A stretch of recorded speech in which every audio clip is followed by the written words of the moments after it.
Hello everybody, welcome. I'm going to get that first confirmation that the sound is coming through correctly in a second. Okay, so welcome everybody to another Director's Commentary, and this time for episode 3-2, and I'm going to turn the volume down because I keep forgetting that even though I'm a loud shouty boy, I can never outmatch the music. So yeah, welcome everybody. My name is Mr. G. I'm the director of Elements of Justice and host of today's Director's Commentary. The director hosting the Director's Commentary, a second, and also a 2 for 2, though we didn't quite make it to the 1 week after the episode like we had planned, just because of scheduling issues. But we're here now, so that's what matters. I am going to pass to the rest of my lovely guests, though, whilst I quickly do some final prep in the background. So up first, I will pass you to the wonderful Shannon. Hello, everyone! Silver Feathers here. Thank you all for coming. Once again, I am the leader of the Pony Riggers, as well as one of the managers, and head of concept art, which we will be talking about because, oh my goodness gracious, new characters! Yay! Ooh, characters. How exciting. Up next, following on from Shannon, we have Jarvy. How funny would it be if I'm still muted? I'm pretty sure I'm not, though. You're good. Awesome. That's good to hear. Maybe the curse is broken. Hi, everyone. I don't even know what to say. I'm Jarvy Jared. I'm the team leader of the writers and the musicians, and we're going to be talking about my favorite episode in extensive detail. Spoilers. We don't need to talk about that. We're going to be talking about a lot of fun stuff today. I'm going to be going on my TED Talks. You are all trapped in this room with me, so sorry. No regrets, as they say. We all signed a waiver, it's fine.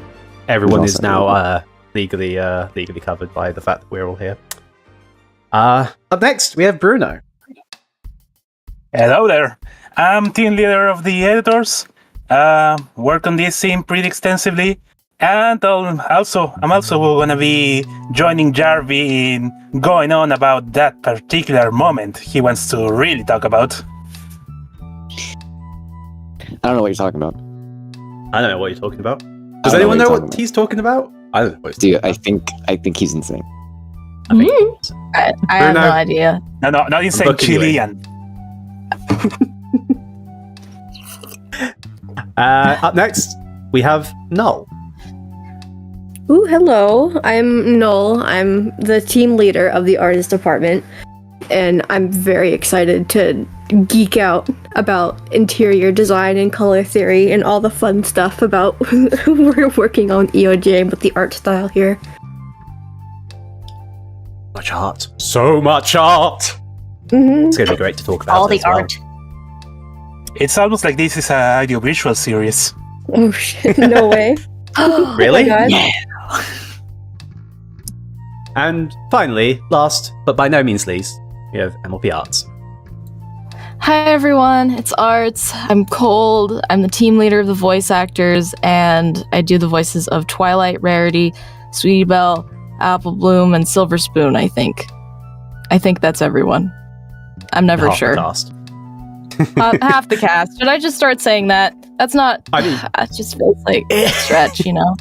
To be fair, I have renamed you on the team server as MLP Arts half the cast plus twice, so... That's true, but then they don't know like which roles maybe, so I'll just put everyone through the list every time. It's fair, so sorry, exactly. All the clout. So, it was, when we released this, 1 month exactly, almost, to the day. Was it 1 month to the day? It was close enough, basically, to when we first released episode 1. So we've kept to that 1 episode a month promise that I pushed out in UK PonyCon last year, and stick around until the end because you may get some more information about what's coming next. But we're keeping to it. Really, really proud of the team. Really, really glad to be saying that we at this point now. I think what's really making it even more interesting is that we're getting stronger at identifying things as well that we want to improve on. So each episode from about 3.4 onwards, you'll start seeing these little improvements and these changes that we've caught in these 2 episodes, and likewise in 3 whatever, you'll see the improvements happen. So keep an eye, keep looking, because we're still making improvements, we're still going up. But of course, before we can get to the future, we need to talk about the present. And this episode was really interesting to, I suppose, how do I put this? We started Case 3 obviously with episode 1, no shocker, but that was really much of a reset for us, because obviously we've gone through quite a lot of changes and a lot of different ways of organizing, and 3.2 enabled us to actually start planning how we wanted to take the story forward fully. There was no need to kind of catch up or, transition from end of Case 2 to Case 3. We literally just had to get in there and we could start divulging more information about like mysteries and, all the new locations that we want to start looking into. So lots of really awesome things were able to get covered in this episode, and some really awesome scenes. Some scenes that, as we have been hinting at for like ages, some people are very keen and were very happy to write. Not looking at any individual in particular. And a half. I don't know what you're talking about. Why are you being so sly? Like, come So on. British. Who on this team would be like, there's a scene on here that I've been sitting on for longer than Case 3's been in production? Who would ever say that? That's madness. Who would say? Who Well, would say that? Who knows? But we've got a lot of awesome content to cover today. Before we get into that, though, a couple of quick thank yous. First of all, Sean, thank you for your remaining in the front gallery for 14 months. I have been promoting individuals who have been doing over a year, but it's glad to see that you are all using your 1 month allotted message. And Maria as well, for 12 months. And I said this, but you are a member of the team and also a front gallery member. So, yay, double member, but also thank you, Maria. And another thank you as well to Gamer of Gamers for the $2. Hello, everyone. Hello there. And also King Xanadu. Can't say what he is. I won't say what he is, but he does say to enjoy the shots. And for anyone who is unsure, yes, for this director's commentary and for ones going forward, I will have a small, I say small cup, it's already actually empty, I need to refill it, of my favourite drink. I know, we have barely started, I'm already a drink down on the I haven't shot. done any bad art yet. What the heck? It's Point okay, is- Jared. I got water on supply. Be a I have fire a little, truck. I do a have little bit of tea. morale. A little bit of morale in Yes, the form of some vanilla vodka. Also have tea, so you're gonna hear me sipping every once in a while. Either way, we've all got our beverages, we've all got our minds, or at least most of it. So I'd say, without further ado, let's get into the episode. Let's do Shall it. we? Ooh. Yeah. All right. And we're going to start with a recap. Because the cool thing about recaps is that they do recap quite effectively. And this recap is also the addition of a load of new things, which I'll let the rest of the team discuss as they come up. Recap. I'm not getting any sound. can't Oh, I can't hear the actual video. Oh, no. Yeah. You can't hear the episode. It's over. Gee, you broke it. You didn't mute Jarvy, so the video. So anyway, I'll just, as we're going on, as G's fixing that, I'll just say my first thing. So this is fun because for the recap, we decided to actually have some custom music. So as predictably as one can expect, I composed the Community. KC recap song. Oh, It's a little fixing bit it. odd. He's fixing it. I'm gonna keep going. Hey, does anybody like my impromptu lecturing? It really adds atmosphere. You got mail. Anyway, the Case 3 recap song. Sorry.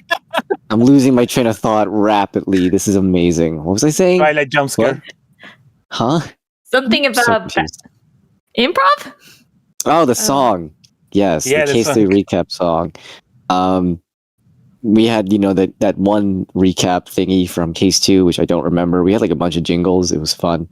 But for this one, I took inspiration from a non-Ace Attorney song, which is really funny.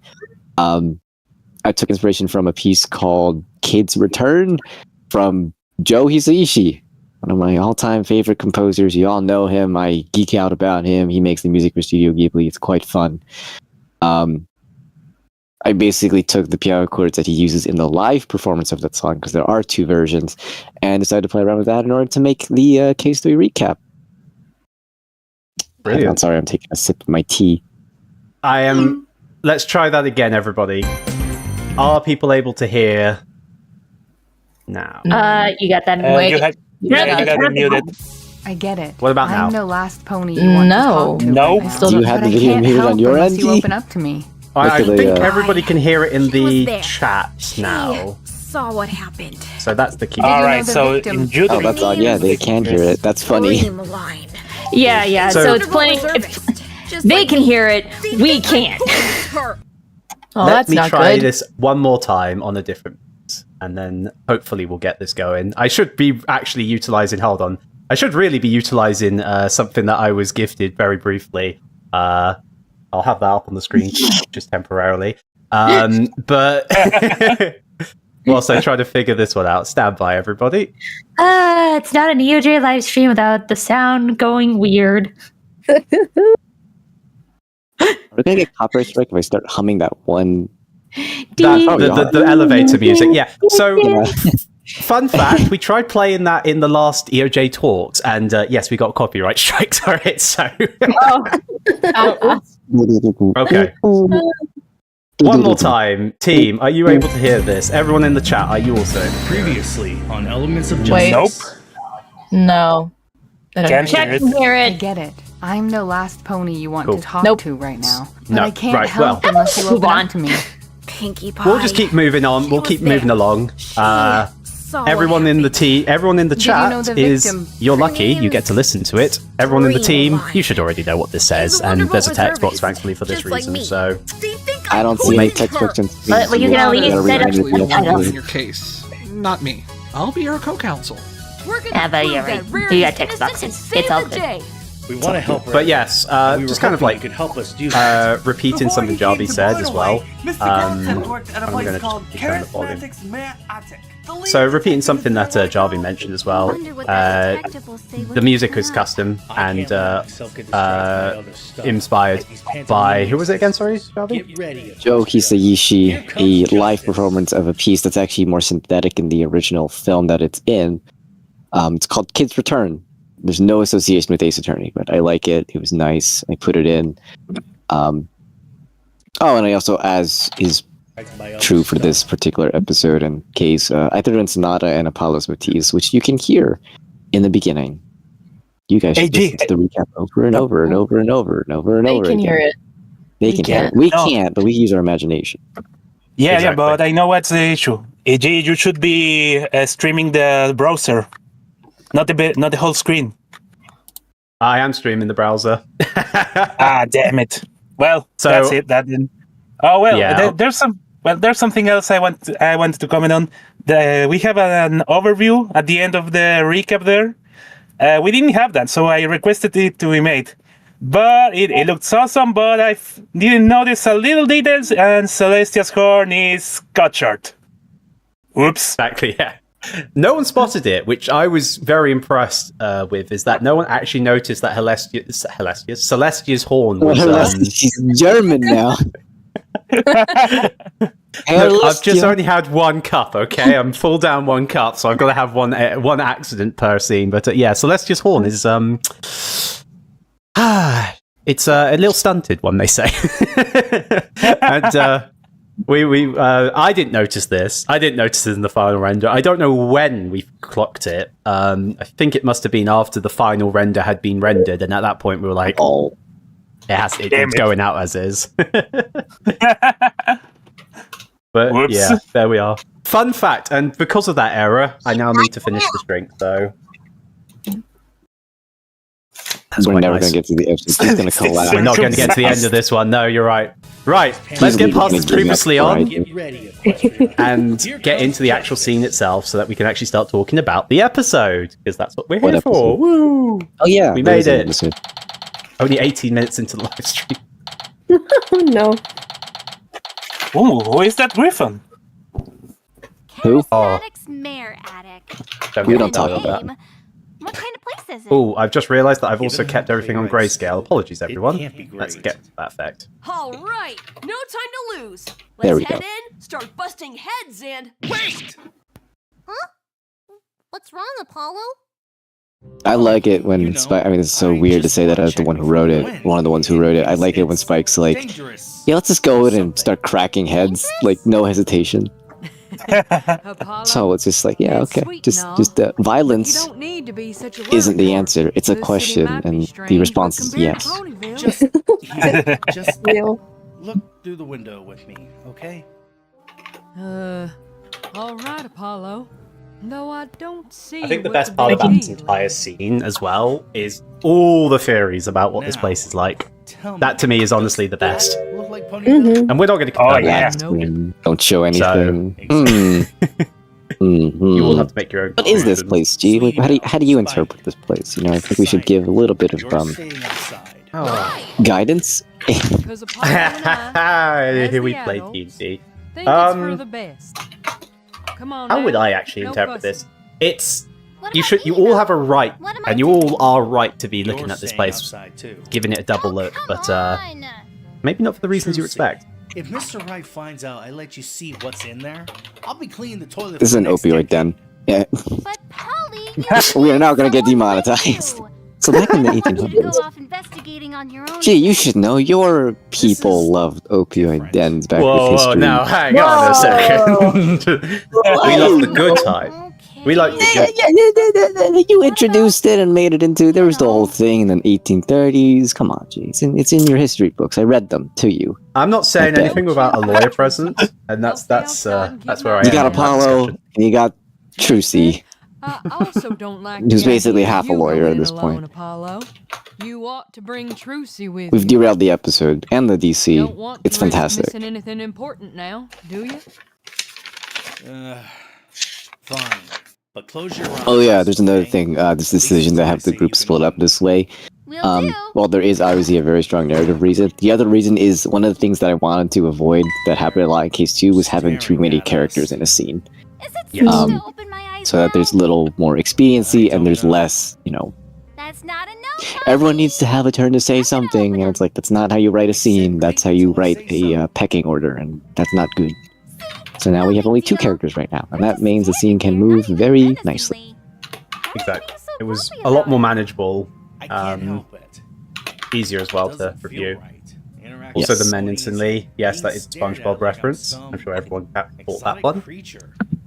You Oh. don't mind rarity though. Okay.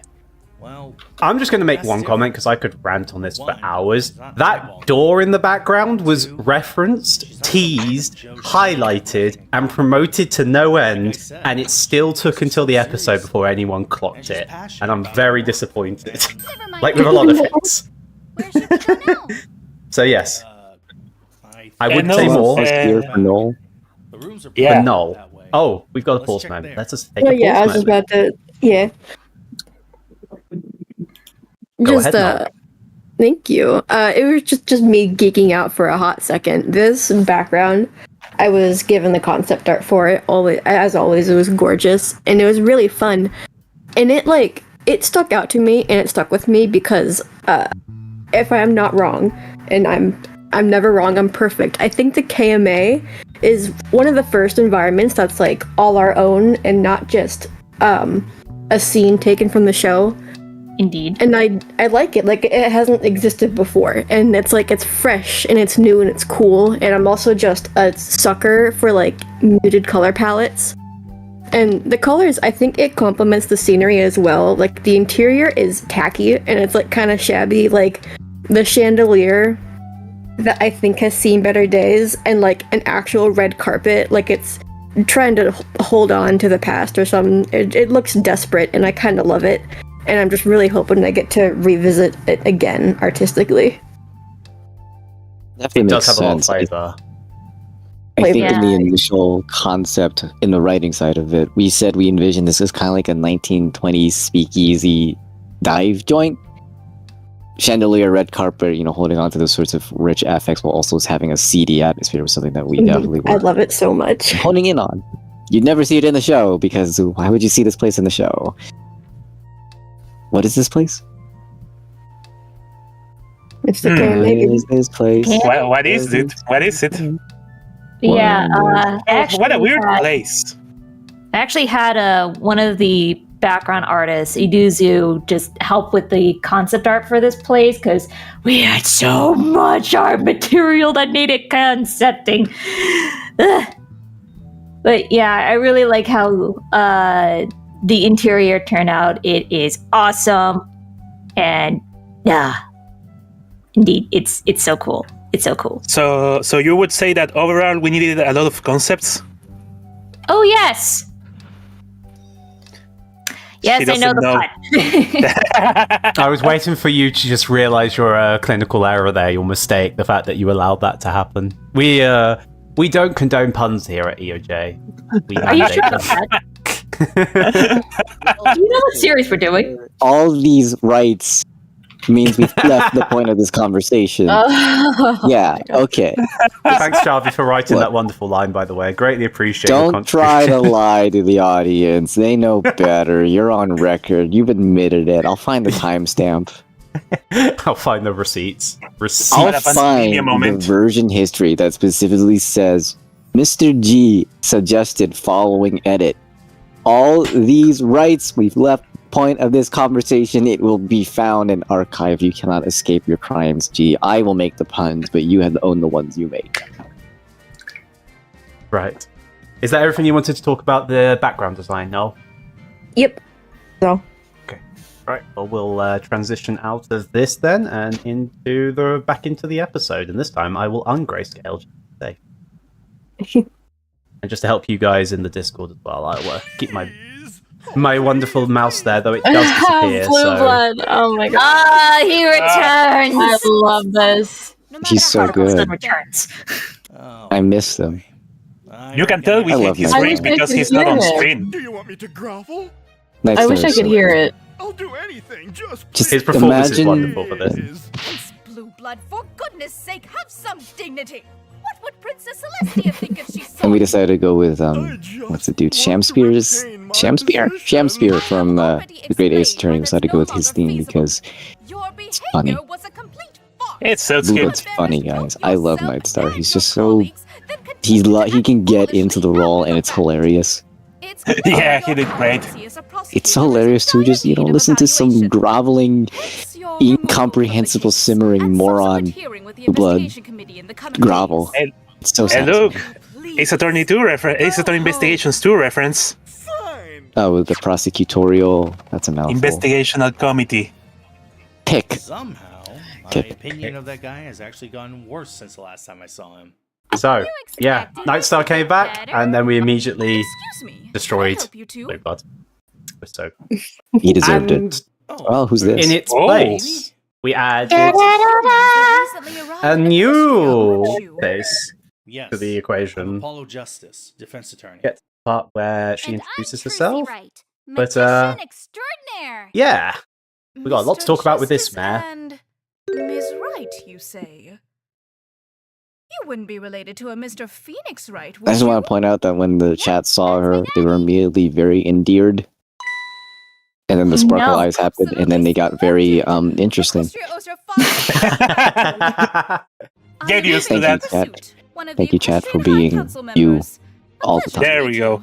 There we Yeah. go. Oh, as she about to get Thanos snapped, that's the perfect time to pause. Faye So- did more like Faye did. Ah, Ah! there's your pun, G. There's your pun. There's your pun. Okay, right. Woo, there's a lot to talk about in this particular instance, this particular mayor. So, where to begin? I mean, woo. First things first. We were able to, I guess, the cool thing about new locations, new characters, all that, it's fresh. You get an opportunity to design something that hasn't been seen before. And I want to try and verbalize everything I want to say, but I can't. One, because I think I've got one cut down and that's already starting to influence me, so that's great. But two, there's so much I want to say and I can't say for good for narrative purposes. Well, we okay. can talk about her design. we can definitely talk about her design, which is where I was going to run away to. So, let us start, first of all, at the beginning. So, obviously, every character needs to have a foundation. And for Fated, when we were initially going through the rewrite, a lot of the High Council were not fleshed out. I think we had general ideas, and Jarvy, you'll have to correct me on this, but we had general ideas of roles, but we didn't have personalities. Or at least we didn't have a, like, this character has this, and they like this, and they want to do this, and this, that, and the other. There wasn't actually any flavor, which was really disheartening, because, you know, we dropped that there is a High Council, and then we haven't got much for it. So when the opportunity came to be like, right, we're going to start making High Council characters, we were like, we're going to go all in to make sure that these peeps have some flavor to them. And I'm not entirely sure where the conversation started with Fated being a teacher. I think that was just more of a carryover from the previous ideas to begin with. Oh, with the role, the headmistress. Yeah. And then went backwards into making it into her former occupation. There we go. That's kind of makes sense because, you know, education is part of the equestrian civil system, apparently, in this weird society. It has a purpose, it has value. And beyond that, we then decided, like, okay, so we've got this idea of who this character is going to be, so we should start thinking about designs. And I will quickly, very short, once I've managed to organize myself, get some of those first initial concepts up on the screen for you all to have a quick look at. But Shannon, do you want to quickly, like, break down, sort of, whilst I get this up for everybody, the sort of initial starting points for Fate's character? Yeah, designs.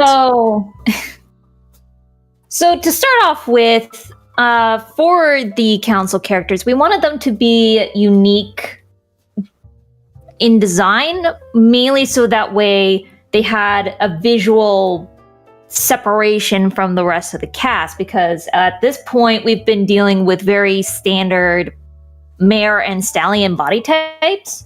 And props to Corey for this concept art, because she was the one who came up with the idea of, well, why not give Fated Pursuit Fleur-de-Lis's body shape, which, funny enough, was Cadence's body shape. And thanks to Cadence having a rig, we were able to make Fated Pursuit pretty easily. So thank you, Cadence! But getting back on track. Yeah, so first we got down a general body shape, and then we went through iteration upon iteration just to see which elements of the design that we liked. And then at some point for Fated, we were like, okay, we like the design, but these feel really plain. Why not throw in extra stuff to it?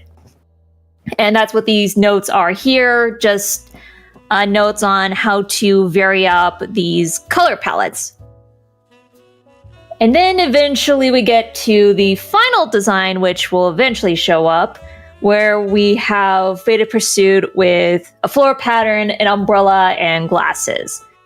Though, a funny thing to note about the umbrella was that when it eventually came time to do the poses, because even the poses get concept art,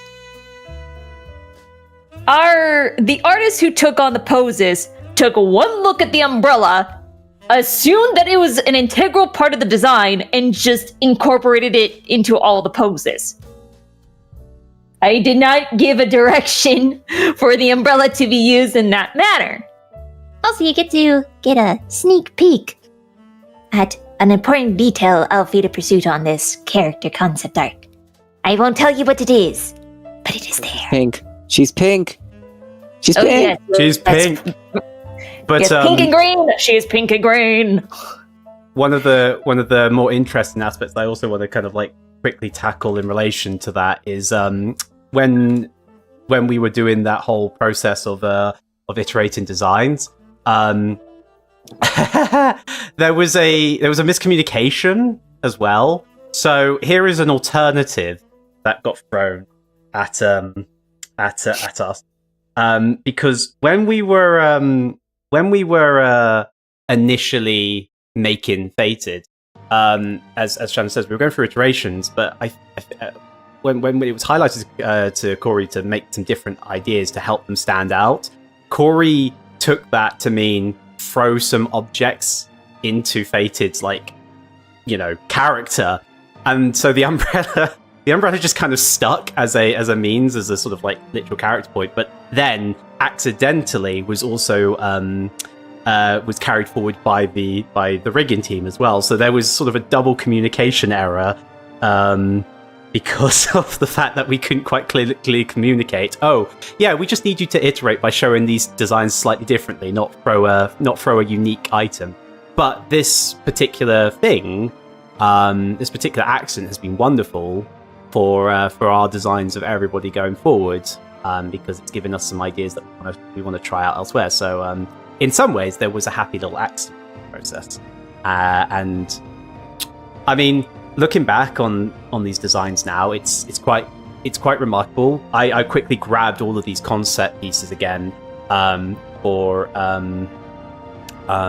this live stream, and it's really cool to sort of go back and see how far we've come along. Just again, so just to sort of highlight again that this is where we initially started with when it came to Fated Pursuit's potential, starting point of designs, and the final product is, remarkably different. So, key lesson here: always iterate. Always iterate. Never stop iterating, because boy, does it make your life easier when you're able to keep improving and changing what you make. Is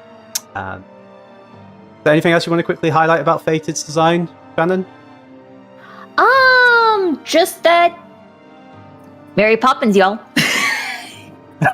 Gee, correct me if I'm wrong, G, but wasn't it also the umbrella gag also ended up making sense because we wanted to design some of the other characters to have a prop of their own? Yes. Well, yes, and we'll get to that eventually. Yeah. Yeah. So yeah, this has had an impact on how we design characters going forward. But it's quite interesting as well. This is completely unrelated to us, but I was watching a sort of retrospective on something related to character designs, and I didn't realize it, but Matt Groening, the Simpsons, made a comment a long time ago about how you should make it very clear who a character is just by a silhouette. And these little things that we've added really play into that narrative, and it's very obvious. And I'll give some hints and some teasers I will give some teasers to certain designs that recently were made that sort of highlights thinking. But personally, for me, I'm very glad that this accent happened in the first place, just purely because of how much character it's added, how much more creative and also it's just added a nice challenge for the riggers, which I must quickly put on one little funny image out of this entire affair. When it comes to rigs, it is without a doubt very, very much the case, Shannon, that you do a lot there. So I thought I'd just quickly fire this one up, because boy howdy would rigs not happen without you and the rigging team putting a lot of effort into it. So thank you very much. Thank you very much. Yeah. Also, shout out to Perry for making Fated Pursuit's rig. He did an excellent job with it. To Trixie, to Fated Pursuit. This man's got I'm not detecting a pattern, unfortunately. They're all them. I got nothing. He's got white, blue, pink. There you go. It's Thank you, Jarvy. Thank you for your wise words and your truly magnificent. I'm not really awake, guys. Give me 5 more scenes and I will be. He needs more coffee, stat. And I think we need more episodes. So let's move on from this particular scene and continue on with the episode, shall we? We also want to give a shout out to our wonderful Fated Pursuit VA, whom you've already known, SKVA. My official title Exactly, is that of yes. head mistress. Who would have been on this director's commentary, but unfortunately couldn't make it. But there will be a comment about working in Her Majesty's oh. education system. You'll get a comment from her later in the director's commentary. So stick around for that. Another shout out. I want to give a shout out to my buddy Jake Rowe for composing Fated Pursuit's theme. Royal Mistress. The specific direction I gave him for this was pulled from classical. I specifically pointed him towards Bach and Mozart because I felt like those are very much in tune with what we envision with this character. And honestly speaking, Fated is probably my favorite High Council theme. It's just so, it's so good. Oh, that pose is so cute. She's so adorable. Yeah. She's also really young. How young? I think, what did we say? 30-something. Philo is older than her. I think. I forget what What did James put? Hey, G, what did James put in the court I don't know. She is a well-established mare. That's how old she is. She can't be well-established. Look where she is. She's in this place. Well, why is she in this place? No. Why I aren't really you want in to this dive place? deep. I will say I did have to give assistance with the transition, so making that umbrella opening was quite fun. Oh yes, it's great. One thing though that we did slightly fail at was keeping consistency with sound effects on opening. Something that we picked up on, but you'll notice that the umbrella opening has certain sound effects at certain moments, and then it doesn't at others. Like there, for example, you wouldn't have heard it, team, but anyone listening to the live stream may have briefly heard it. So we're still working on it. We're still polishing it. But slowly but surely we're getting there. Also, this moment where the backing track just completely falls apart. I don't know who came up with that. So funny. It was great. It just it's like down pitches, I guess. I think record scratch. Yep, that's me. Well, it sounded more like it was falling apart. Here in this establishment. Funny how SK first voiced Celestia Hader, and now is voicing a Celestia Sim. It's called range. Two sides of the same coin. I can't believe Fated Pursuit is Equity in disguise. You stop that right now. You stop fueling the fan theories. All the wrong ones. Not you too. I looked it up, and Fated is actually 42. Thank you. Oh my god, I was Thank wrong. you, no. The answer to the universe. She doesn't look a day retire. over 30. I see. I am sorry for everything that She's has just happened. very Yelling kind. at children Many keeps her young young. fillies look up to Miss Rarity. It's such a shame this happened to some pony so reputable. It really is. And it beggars belief. Murder? Once again? What is Oh yeah, this is where the chat Curious. is. Indeed. I think I might have confused you. What a strange We're slip of the still tongue. dealing with the same victim for the Manhattan trial last week. There hasn't been another murder. I just Okay. banged It my hasn't phone. been another murder. Still a very troubling I love how when this came up, everyone was just instantly sus. There's someone in chat who was doing like a rating scale of sus, and this was like 80 out of 100. I was like, already? She started talking. I do apologize. Why do you hate her? She's so that, nice. I'm afraid. Man, no one knows who the prosecutor is ever. Prosecution doesn't know who the prosecution is. There is no prosecution. It is all just a myth. It's all a lie. It's all a fabrication. All a dream. Oh, Yeah, there here's never everyone's was favorite. Here he comes. Oh. Here he comes. Here he comes. Yeah. Let's go. There he is. Hello, jump scare. Hello, Philo. Detective How's jump it scare. going? Oh, it rhymed. She's Zakora. Already wrapped up that It's a core in disguise. As faces. Could you imagine Philo having to rhyme? I'll kill you. This is the part where Philo's theme kicks in, which wow. Yes, Jake also composed. He took inspiration from BBC Sherlock's theme, and also a little bit of classical, I think, just because I think he worked on it after Fated. So it's kind of funny that these two sort of genres are playing around with the characters who appear together in their scene upon their first appearance together. So it's really cool. It's really bumpy and bombastic. It's fun. Well, if you're you're busy, I won't keep you. It does have a bit of Sherlock Holmes influence, right? The theme? Oh yeah, a little bit. I mean, I gave him some pointers and said, you know, the TGA games, they do a really nice job. We don't want a recreation, but you get that sort of feel, the harpsichord, the classical, the little bit of a, you know, jumpy, that sort of thing. Bright as Celestias can cast a shadow if you look hard enough. History proves the monarch's This dialogue and this Philo. sort of debate, You have so little faith it's- in them that again, one of those moments where I'm so glad we fleshed out characters more and given Henry everybody. reference. Yeah. Also, quick shout out to Cinder Clouds for the one who not only made the reg but also did the poses and animations.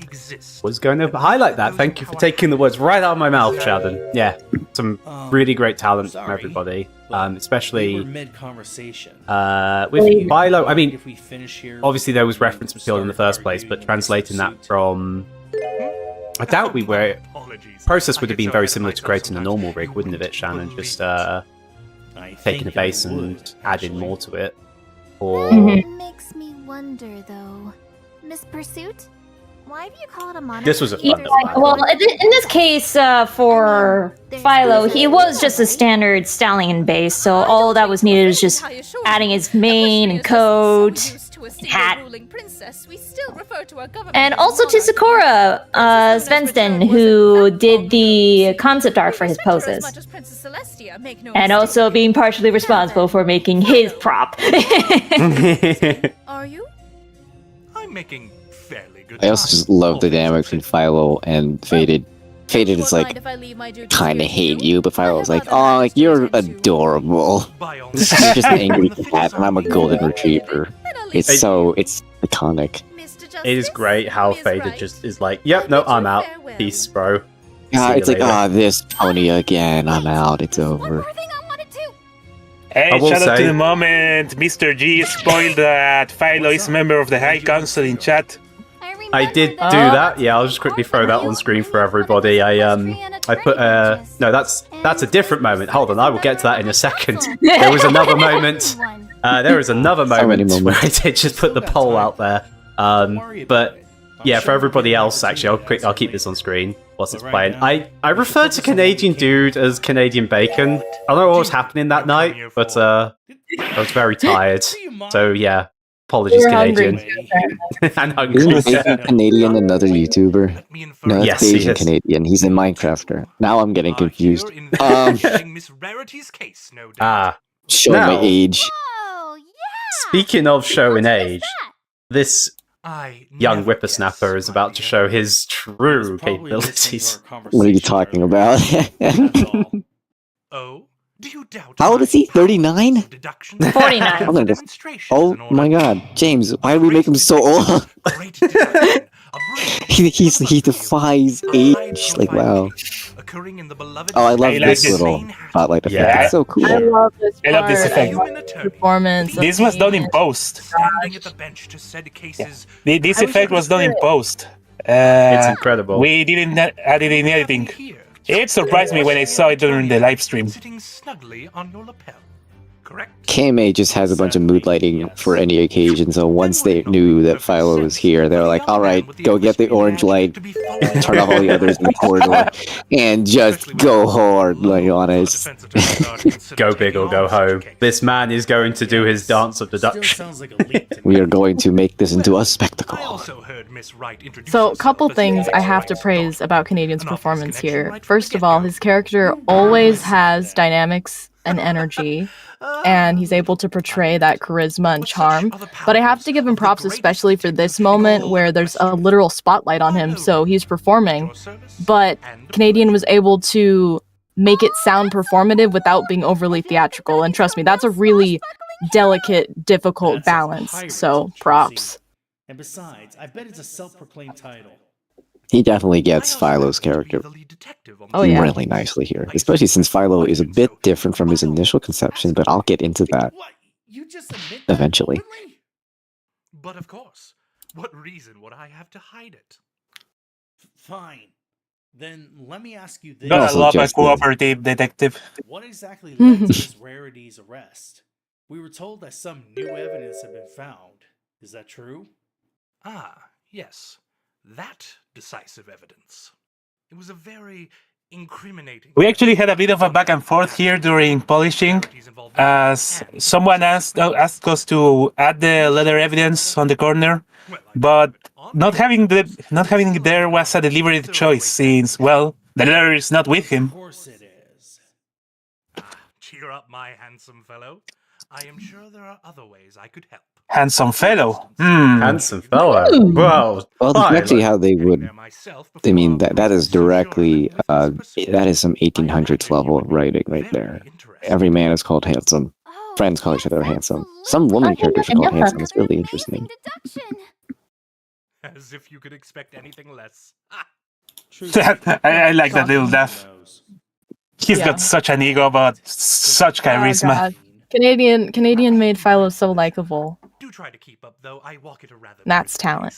Well, some people were already sus against him, and I was like, why? He's so nice. He's so charismatic. He's so charismatic. A charismatic mirror addict. I mean, it fits. That's my second pun for this stream. I'm gonna go. You are truly a writer of all time, aren't you, Jarvy? I'm not awake. There we are. So, that's the end of scene 1. So, as always with these director's commentaries, if I can keep myself from making a mess of it, now it's an opportunity for people to ask a question related to the scene. So, feel free to fire out a question whilst we also cover some minor points of opportunity to fire off during whilst we were talking. It was also a very quick decision as well with the scene names as well. I think with this one, I just was I fired out charismatic parent stallion. I'm so original. But yeah, we've started adding scene names as well, 2 scenes. I think I may have mentioned that in the director's commentary last time, but wanted to highlight that here as well, just in case people hadn't noticed. But yeah, let's see if anyone's got any particular questions they'd like to ask about scene 1. But in the meantime, anything anyone else wants to quickly cover before we next scene?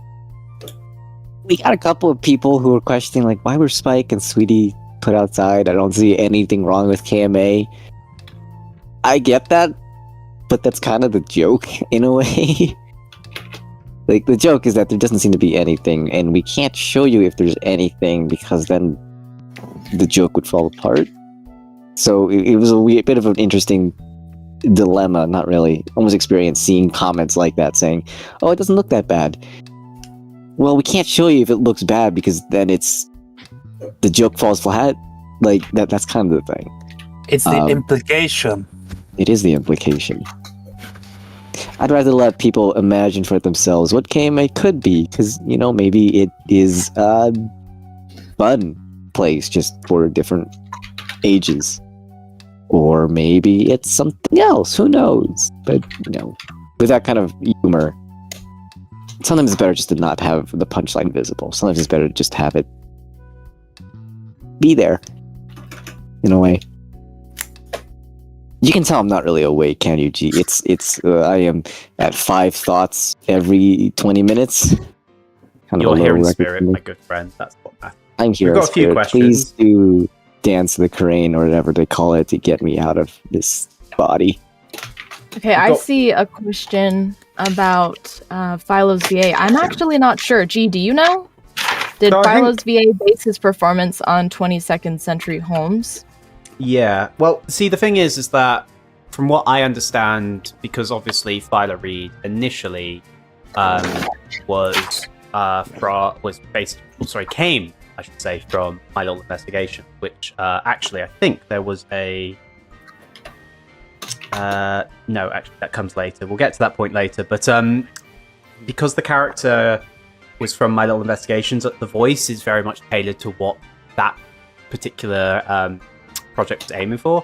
So I don't know if Holmes was the base. I know that in that he was meant to be a strong antagonist, loosely based on Sherlock Holmes, but I don't think it's based on any form of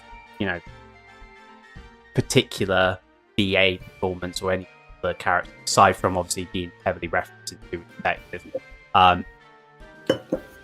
unless anyone else has any more information about MLI. But that's like how far I go. For us, in terms of how we wanted to present him, we kind of just wanted him to be a bit more free and a bit more sort of not lackadaisy, but very much a more sort of fun, happy-go-lucky type of thing Easy going. compared to his initial presentation, which again we'll probably go into more detail about Philo's character. Well, we will go into more detail about Philo's character next. There's a lot there to work on. I'm not quite sure what he means by 22nd century, though, because Sherlock Holmes, we aren't even in the 22nd century. Is there a character or version of him that I'm not familiar with? I think it's old. I think he's trying to. I think it's reference to the to the. So the 19th century. Okay, interesting. I think. I'm not sure. Let's have a look. A reminder that if you ask a question relating to if someone is going to be in the series, we will not answer it, so don't bother. How long does it take the team to find the best background music / musical scores for the Ace Attorney project? That's an interesting question. Take it. I guess it depends. As one of the writers, and with James' help, James, who's also one of our writers, who also helps with the OST and finding other tracks to use, we generally know the music we want to use because we know the scenes that it's going to appear in. So it doesn't take us too long for the most part, both in terms of composing and mastering, which probably takes the longest, but then also finding other music from the Ace Attorney series. Maybe the hardest or longest part of that is if we don't have music in Ace Attorney that feels fitting, we have to do a little bit of research and pull from other sources, which we actually did a lot with in season 1 of BOJ, and which has given more impetus for us to do that here. So I'd say it varies, but it generally won't take us too long, mostly because we have a pretty good idea of what we want. Okay, I think that's all the main questions that are being asked of the scene, so we will, without further ado, move on into scene number 2. With no sound for people in the team, because I don't know what's going on today, but it's not working. At least as long as everyone else can can hear it. That's the most important thing. We're outnumbered. Yeah, it's fine. Yeah. There is. Is this ghostly living? What's great is I know that there was living spaces. I knew that was going to be the very first comment that came out of people's mouth on this team. When it comes to this space, it was quite interesting as well because Salman, the head of production, did make a few comments about like spacing because things are somewhat. They weren't quite well spaced initially. We had to do a little bit of reworking to make sure it sort of looked a little bit more natural. But even still, in the final shot, there's quite a lot of space. Things are quite sort of moved away from the wall. Which a learning point for us, which was great, is making sure that we have a better understanding of our perspective shots. I think this piece in particular also had a slight issue with render size. I don't know if that was the case. But yeah, because of this background had quite a few issues. It was way too close. All the important details were blocked by the text box. The perspective was off. I am not exaggerating when I say this background went through like 3 different iterations. Who are these 2 ponies? And for such an empty background too. I know. Yes, that's right.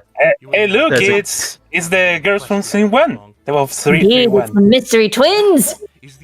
We briefly moved past it, but Jarvy has a note here about pants and method being one of its highest points of humor. Yeah, this is the only thing you're going to get my sense of humor, where I just do funny wordplay and it's stupid. But that's my sense of humor on display. It's funny because he's not wearing pants. It's the only kind of humor that I laugh at because it's so stupid, but it's also really funny. You're not even wearing pants, he said, sobbing into his hat. Wait, that's Apollo.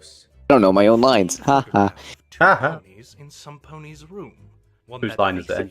And in some fashion, I can't remember if that line is did it already appear? The frugal fellow?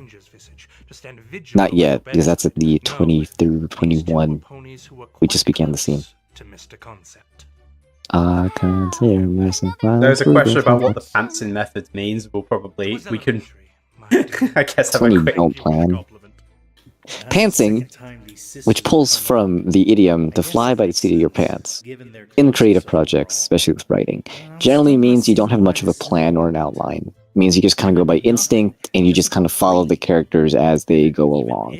You fly by the seat of your pants. It's viable. Every method in writing is generally viable, but you will, on the occasion, come up against inevitable writer's block, which is why it sometimes is very pertinent to have some sort of an outline. That is the pantsing method. The more you know. It also is This sounds called, I think, the Gardner method too, but it depends on who you talk to. This sound effect of Cruzy messing with the pillow was actually recorded by the editor. Very. That is a fun fact. Yeah, that is a fun fact. I was not Very aware of that resourceful. myself. Yeah. Dog edited this scene and he recorded Cruzy messing with the pillow. If a pony truly desires it. I mean, I feel slightly upset that a pillow has more screen time than I have had so far. It's had a greater performance than I have. So, Gee, you want more lines? I can give you more lines. I'm gonna make them filled with a lot of Latin and a lot of other Give them a stuff. monologue. Alright, what do you want to rhymes. say? How about I just pull from my extensive literary library of influences? You want Dostoevsky? Because he writes some really funny speeches. They're also really rambly. You want Tolstoy? He's a little bit easier. Could go shorter with Chekhov, but this pose he's is gone so- quiet. He hates me. No, I'm just admiring the pose. Like, Philo looks really good in this with that pose. Oh god. I hadn't, I hadn't noticed he called. Oh, that stupid empty joke. I hate it. Yeah, that's one of those few additions that I remember I had in the script as well. It's just like, Ah, it's so stupid, but so good. It's like, God. Philo, I don't even think Philo is genuinely being dense. I think he's like, oh, there's an opportunity to just make Apollo so upset. And I think like that one's too. Drawers all empty. But you know what the chat was doing here? Screaming to check the closet. What closet? There is no closet. That's exactly. there are skeletons in the Philo. Bare room with zero clues. These people don't understand metaphors. What are metaphors? Yeah, maybe. Well, let me tell you, because I had to study actually that a little bit at college, and that's a really weird thing to say out loud, that I studied metaphors for a little bit for an assignment. We don't have to get into that because we don't have time. Running out of time. There's nothing And then- here, he says. We get quite an interesting response from Philo. I'll let this play out. Mr. Justice. Yeah. Can you voice their reasons for what they did in life? I have a thing I can say about this, because this is very important. Let me know when you want. None of us can. Pause. Not really. I think we all have a little. The living know the deceased. Only I'll by wait the until after he says the one line. He's getting there. dismiss There we go. You can pause here. from their cobweb closets as mere happenstance or cheap. First thing. Perfect. Right.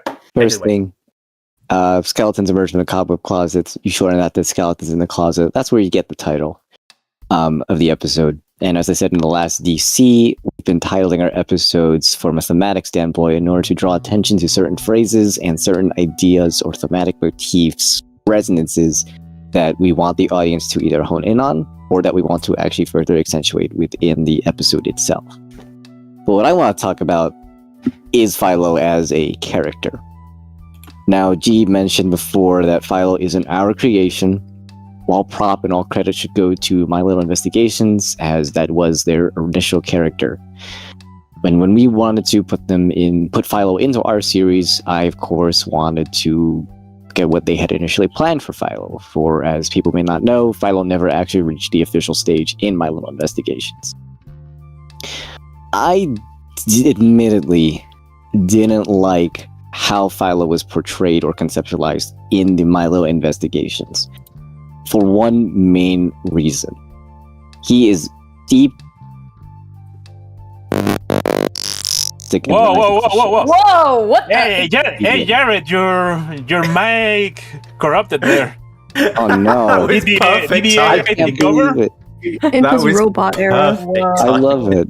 Oh my god, thank you. Hi. Not allowed Hello, to is it say any anything better? negative. Yeah, Yeah. I can't be critical. Wow. Hello. Hello. Hi. Apparently Hey, not. normal? there we go. Like that. God, There we go. thank you, Oh, Discord, for that's- feeling me, man. That was They don't beautiful. like me. That was so I'm well gonna try timed to- as well.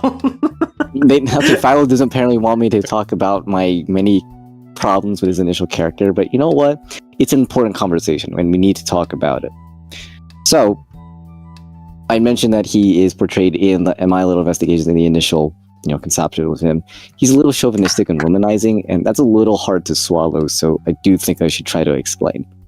Philo conceptualized as a shameless flirt with mares, and apparently with plans to have him flirt with Twilight throughout the rest of the next case of MLI. He follows in the footsteps of the same womanizing archetype that plagued a lot of detective fiction in the 1920s, as well as which is still prevalent today in some problematic fiction, and even just in the real world, these weird, problematic, womanizing attitudes that men tend to have towards women. When you go to the Equestrian Dreamer's site and look at his bio, which you see on screen, you see, along with the bio, you see a little interview that he has with this interviewer character. And you see that he apparently likes mares and dislikes being too busy for mares. While this is a seemingly innocuous statement, it's rather tone deaf to the treatment of female characters, because it presents them as something to ogle, that is, an object, rather than a person. Indeed, when you go to read the interview itself, it feels very awkward for Philo to immediately start flirting with the interviewer at the beginning. Now, if a male character's immediate means and method of behaving towards a female is just to flirt with them or hitting on them without any consent or agreement to that act, the male character comes across as not necessarily woman-hating, but not necessarily woman-loving, except in an objectification sense.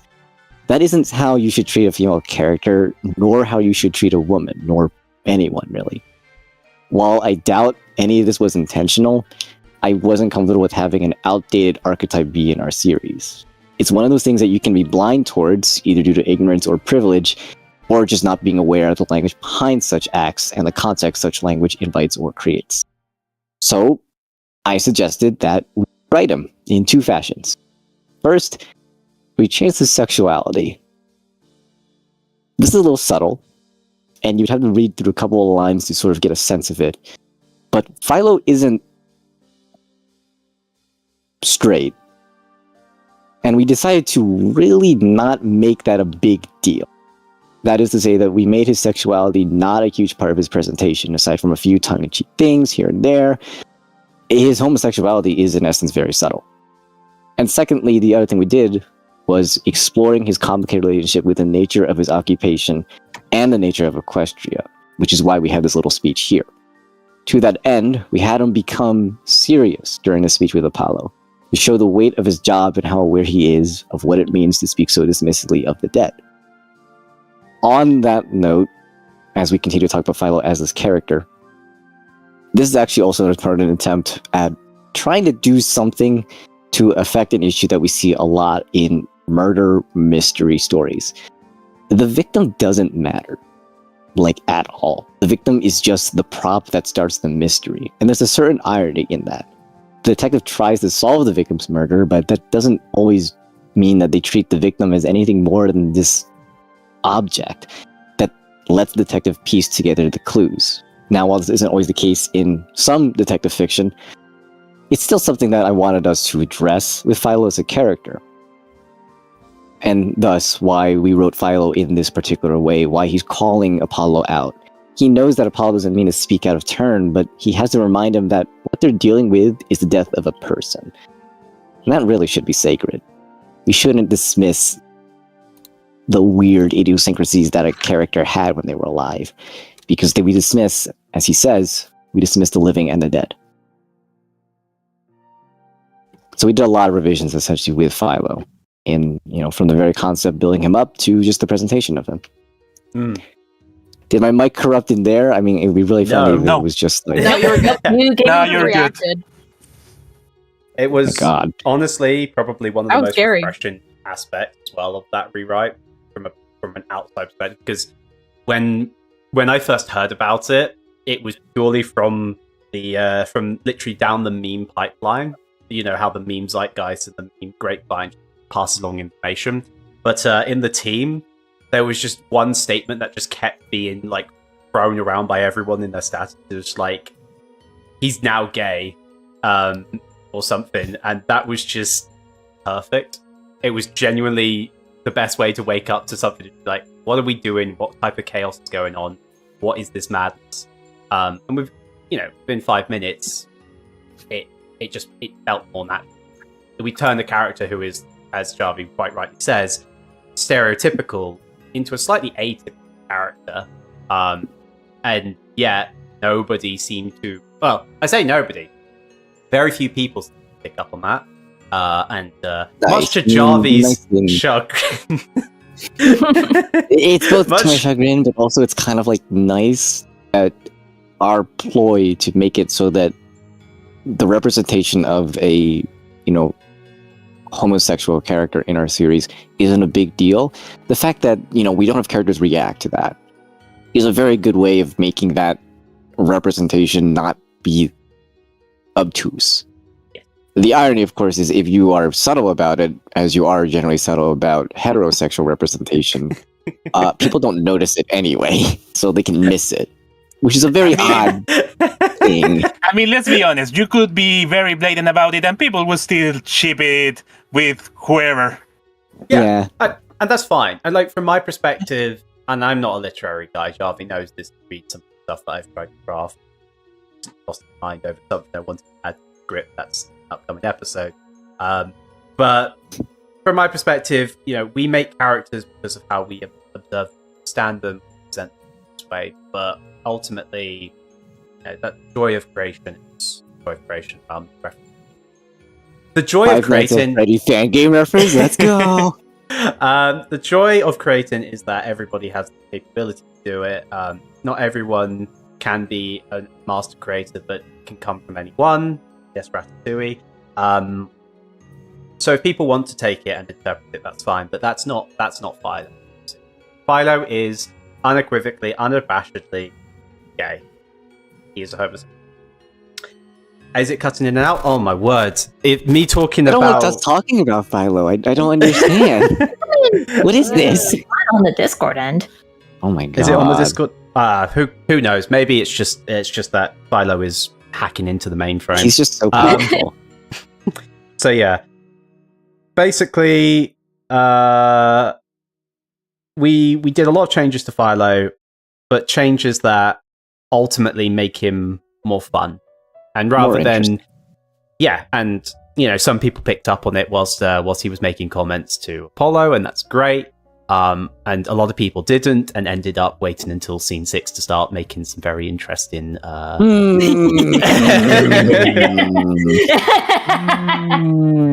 Yeah, Jared. I'm sorry for you, Jared, but I can't help but You're not love sorry. every single Shut up. minute. No, I'm not. I know I'm not sorry. That's why I was trying to clarify. But yeah.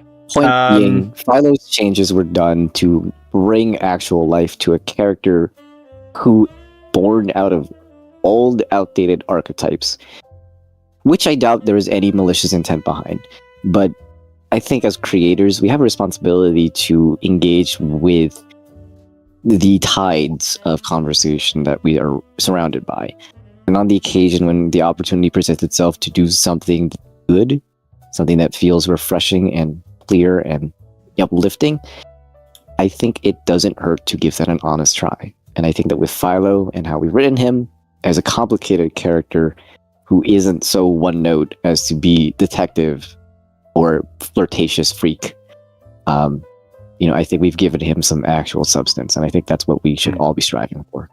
Absolutely, 100%, and that is something that we are aiming for in as many ways as we can do. But in this instance, it was a good way to motivate everybody into taking control and also taking what's the term? Taking ownership of this as a team. Like, this decision, as I say, was not one that I was privy to, nor was made aware of until after the fact.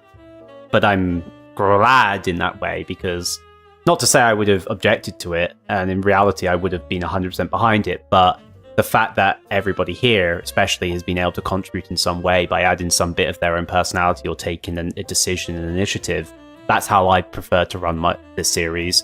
And I'm glad that, you know, in this instance we've got one character now. There'll be plenty more later, and I know that especially for some characters that we've already seen, that's also the case for a particular person in this particular DC, which again we will get to. We should patient. We should continue moving forward, I think. But yeah. So once again, for everybody who may have not heard the past X amount of minutes, Philo is no longer the Philo you see on screen. In essence, just scrub out anything related to Mez and being too busy for Mez, and guess we have turned the detective gay. Right. With that bombshell out of the way, wow, he just disappeared. Again, sinking every ship in the boat. They're just destroying ships left and right. All taken care of. We can get back into the rest of this episode. So, let's continue. Let's go. For to do so, you dismiss both. Angie Philo. As for the photograph itself, surely you can understand wanting to keep something like this is a nice addition that James did too. How it may mean more, tying it into remembering who we have lost, and then bringing up this little flashback from Dual Destinies. Oh yeah, James has felt that one. That, which I do. Yeah. An important tidbit that is easy to forget. At this point, it's been just a couple of months since Clay died, so Apollo has those wounds fresh in his heart. About why this room is so bare. Consider the nature of Overall's previous employment. He used to work here, yes? That's what Playwright said. Then Overall went to work at Bridalway. Perhaps then, Charismatic's Mayor Addict simply cleaned the room up following his departure. I guess that would. The best part about what was the point of this scene as well is not only do we demonstrate how we can work with less characters in a scene, we also demonstrate just, well, I was going to say less characters, and as soon as I say that, Coco suddenly appears on screen. Coco jump scare.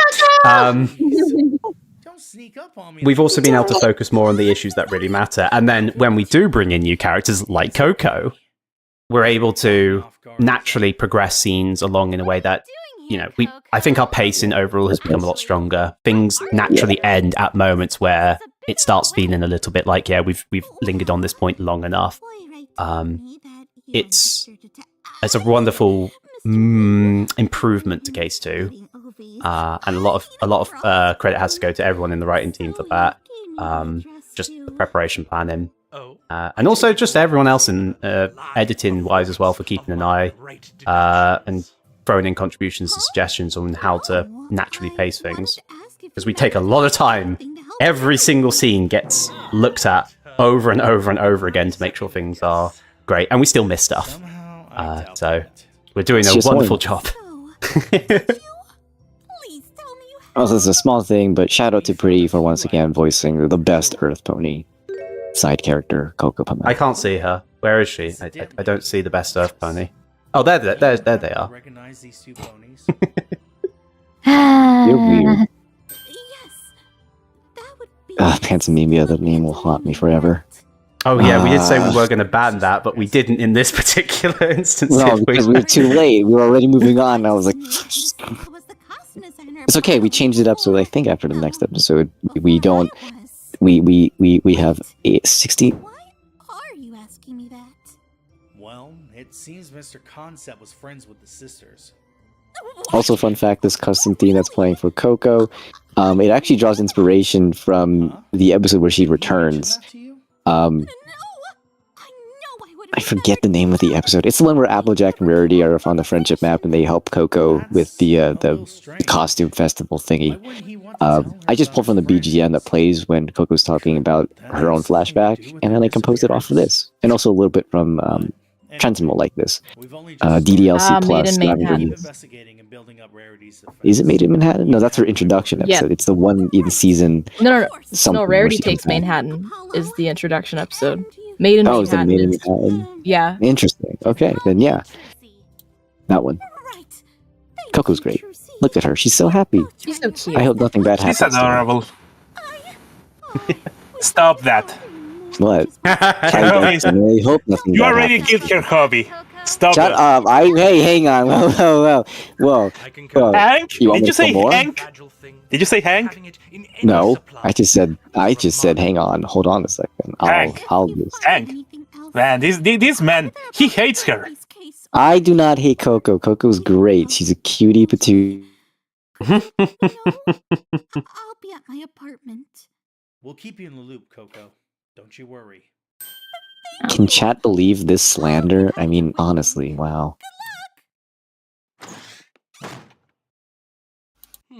And I thought I was the actor. Oh yeah, and this little moment, Apollo ignoring all that complaining he did before as soon as Coco came on screen.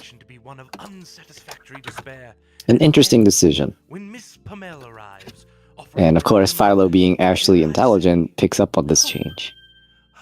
in spite of you saying I love how he reveals it too. to your case. He's just like commenting it offhand. Yeah, before going straight for the gut punch. Why is that?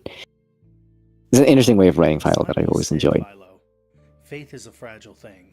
Oh, by the way, that is Enormous faith in us. that is the reference to one of Apollo's final lines in Case 2. So we have a bit of continuity there, where he pulls and pushes on that same point about bonds. And I already promised that To show that he's still thinking about it. Yet, what you said earlier. And of course, Philo doesn't really let that get away. He says, "You sure about that?" Well, I mean, Polly, I do think we should look more into those sisters. This is. I just realized. almost like the- Oh well. It's almost like the sisters are important or something. Yeah. I just realized an interesting parallel that how Philo sort of presses the issue at Apollo. He later does the same kind of slight pushing on equity in Scene 6. I didn't even think about that way, but wow. We totally know what we're doing. A Scene 6? What is a Scene Yeah. 6? I don't know, there's a Scene What is 6. Scene 6? I don't know what you're talking about. Who's equity?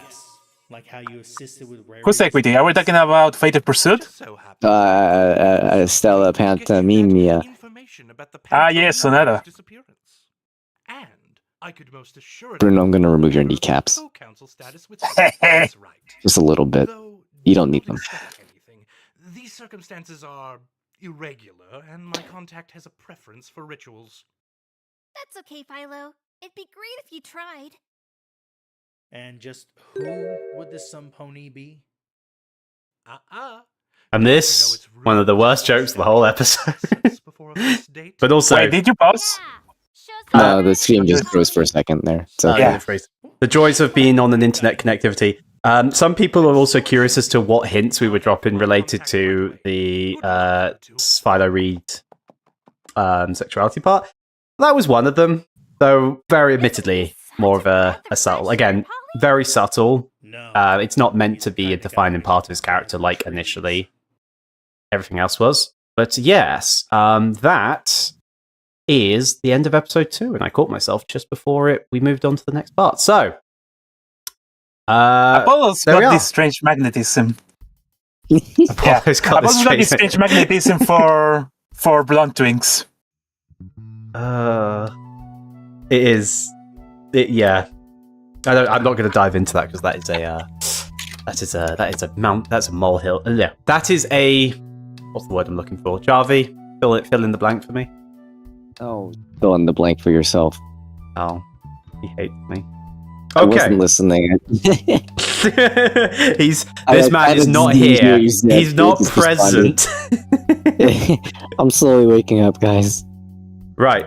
We can now move into scene 2. So if you have a question related to scene 2 that you'd like us to answer, please do. And whilst we're waiting, I'll just continue what I mentioned about the thing related to like how people could have identified Philo's sexuality a bit sooner. There was a few little hints to say, but that joke about stallion assets is one of them. Again, it is very much a case that we didn't want it to be like explicit.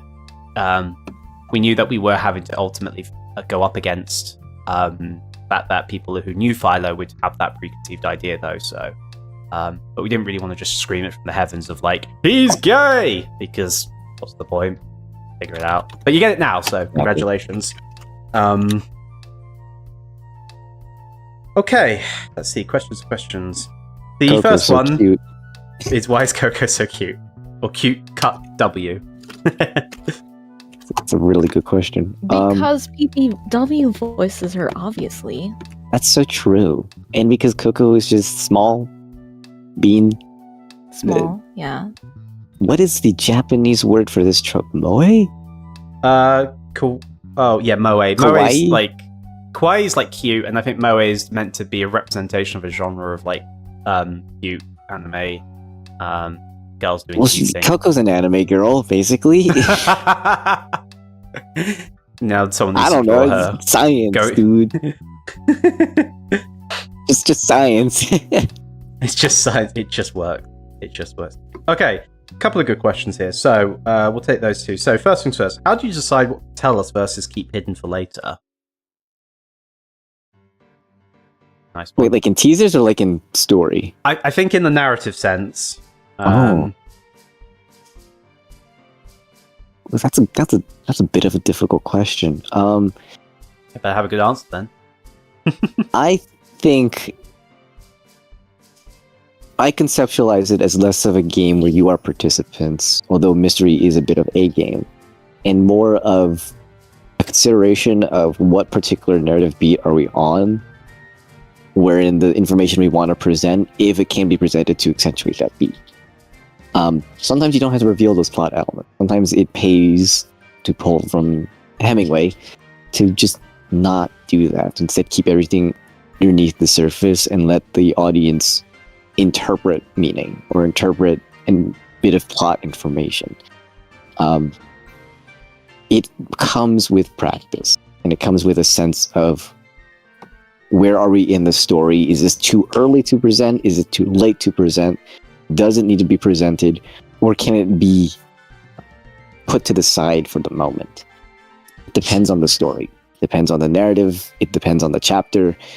I can't give you a definitive answer other than you feel it as best as you can.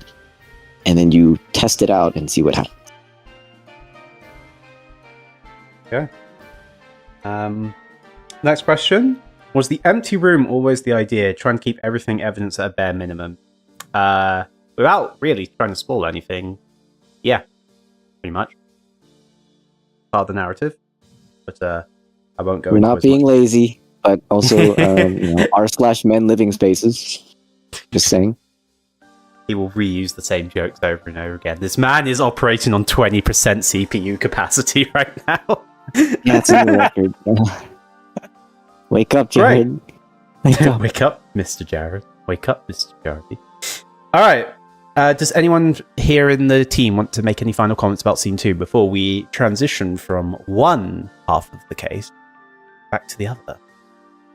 You got one more question, G. Gee, how much have I... Well, I'm on my second cup and it's empty, so... Uh-oh. This Yeah. man is going to spoil the whole series. I'm going to leak the whole episode. No, wait, that's Trenton's What job. I do. Alright, that's the finish of that cup. On to the next cup and also on to the next scene as well. So, without further ado, let's move on to Scene 3. And I'm just going to say it outright. Everybody missed something in this scene. Everybody. No, And I had I didn't. Everything just sits in the nobody noticed it. I had to even highlight it to the audio engineer Knox, who worked on this scene. But there is a really, really bad joke in here. And I'll let the team talk about How the scene for a bit. fitting. What's the How fitting. That's the phrase you use for this. A really bad joke. Wow, gee. Wow. Hint. Look at the windows. Even clones. Does cloud Hint. Don't look at the windows if you value your sanity. It's not like we have that kind of thing back home. Thank goodness Twilight performed that cloud walking spell earlier. Just don't look down. Has this man gone quiet? Did he just leave? Time limit we're on. Is he dead? My drink really quickly. Oh my god, he just abandoned ship as we were talking about him. Abandoned. Yeah. Apparently, Yeah, we'll he's give doing everybody one- the opportunity to go through this, but there were some really cool Easter eggs in this one. Most people cracked the cadet red shirt one. That was a last minute addition from me. I thought that would be quite cute. But Don't look in the window. Don't look in the window. Don't look in the window. Specifically, don't look in the top left window. Hey, we finally get an explanation for Athena and Twilight. I certainly This- Yeah, we're getting hounded by people. This was important. Where are they? It's like, well, Hey, this cloud walking spell. That it was very important that we got that in there. Yeah. This was something that was highlighted by a lot of people after episode 1 premiered, but this was something I also wanted to include well before we released episode 1. Like, there's a lot of people who obviously care about Athena and Twilight, so important that everyone knows. Don't worry, there will be more information, and there may or may not be a particular, let's just say, focus on them at some point. When that will happen, I can't say. Who knows? I don't know. Oh, so you've met before? I like I'll that. highlight real quick. I only know her by reputation. During I want to Sonata, highlight don't real really- quick that this dynamic between Phoenix and Sonata, there are a lot of people in chat saying they ship them. That is Evan's fault. I'm calling him out. Evan is one of our writers. This is his goddamn fault, okay? And I love it, but also it's his fault. In the initial roadmap, this was not planned. I didn't really think of it as shipping material. I don't think Evan did either. But then when he wrote it and we were reviewing it, we were like, they have really nice chemistry. It's really adorable. Oh, it's gonna get shipped. Oh, it's gonna get shipped, and it did, and it was great. And I was drinking, and Okay, Drinking water, right? well, oh, I drank a wasn't lot of water. drinking. I needed to cool down. I was getting like, oh man, I can't avoid this. alright. The So, balcony scene is forever. everyone loves the balcony scene. Okay. So, I'm pausing briefly because I feel like everybody is having a difficulty understanding what I was referring to. And I'm just going to say that if you don't want to, if you don't want to see the madness, you'll want to look away now. But during the production of the scene, during the background production, there was a joke. I think I made a joke very briefly along the lines of "hide me somewhere in the scene," and I was not expecting it to actually be, carried forward. But I think it's Suri, and correct me if I'm wrong, Null, Shannon, who designed this background. Let's see. Go and double check. I'm pretty sure it was Suri. They were wonderful. And if you check, and it may not be easy to see, and I'll try and expand this image just a little bit more. But if you look in the window on the top left, Oh, I see it. you will see a very brief outline of one of the profile pictures I use, and it's a sticker on the fan server of my character just etched into the window. Now I am very proud of the fact that we kept that so well hidden up until now that very few people spotted it. In fact, no one spotted it, and I had to tell, like, as I mentioned before, the audio engineer working on the scene that it was there. But yes, now you will never be on I it. didn't see it. Yes, you did. Yeah, nobody saw it. Only the artist knew. So yeah, there's a fun fact. There is a hidden Mr. G, and there's also another part in this episode where I wanted to include something else, but the editor in question, Connor, had more common sense to remove that gag. So you'll never unsee it now. I'm terribly sorry, everyone. Well, I'm not really. Watching this whole thing. GG.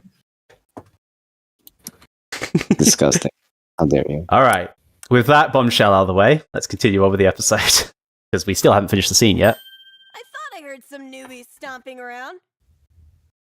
Hey, Oh, look! it's her. Hey, look! It's a Oh, I have to Wonderbolt. talk about her theme. Oh man, I have to talk about her theme. Am I ready? Thank you. Got pause, G. Is it 3347? It's a pause again. It's a pause. You Let's have the get sheet. some It says my thing. It didn't I'm say gonna pause there, blast did you, it? stupid. Yes, it Yeah, Oh, did. it does say pause. Oh, Oh my well, god, this man does not read this his is- own. He All hates right. me. Go for it. It's I'm gonna paused. blast It's through it. grey. Hi everyone. Guess what? It's time for Jared to talk about music. Oh, everyone's favorite. Oh no. This is Spitfire's theme. This is Spitfire's theme. It's an oldie, but a goldie. It's one of the first pieces I composed for Case 3. It's 172 BPM, and it's composed in A major. The short and not exactly interesting story behind this piece is I was just tasked to make a song that sounds like Ace Combat 7, with which I have no experience with. So I listened to a couple tracks from Ace Combat 7 and decided to throw in a couple of aerial stunt flying combat sounding patterns into a song, and this is what I came up with for Spitfire. I also took some inspiration from a random song I heard called Let It Die, Always See You There. It's by a band called Winnie. Don't know where they're from. If you listen to that song or Google it, it has a very particular intro that I really liked. So I took that and put it into the piano in the beginning, and then added the guitar and doing a couple other stuff in there, and that's how you got the particular song as it came out. I chose a couple of interesting instruments for this. One of them is a synth guitar that was very intentional. I didn't want to go with just a regular guitar. I want to go with an actual synthetic fake one because I wanted us to reflect how there's this interesting narrative about the Wonderbolts being synthetic. There's a certain falseness to them that I thought was thematically appropriate. I decided to play around with that in the choice of instrumentation, hence why you hear two different guitars, a real guitar and a sampled synth guitar. One more thing I wanted to do, and G, you can throw this image up whenever you get the chance. I also wanted to present this idea that the Wonderbolts aren't all fake and that there's some nugget of good in them.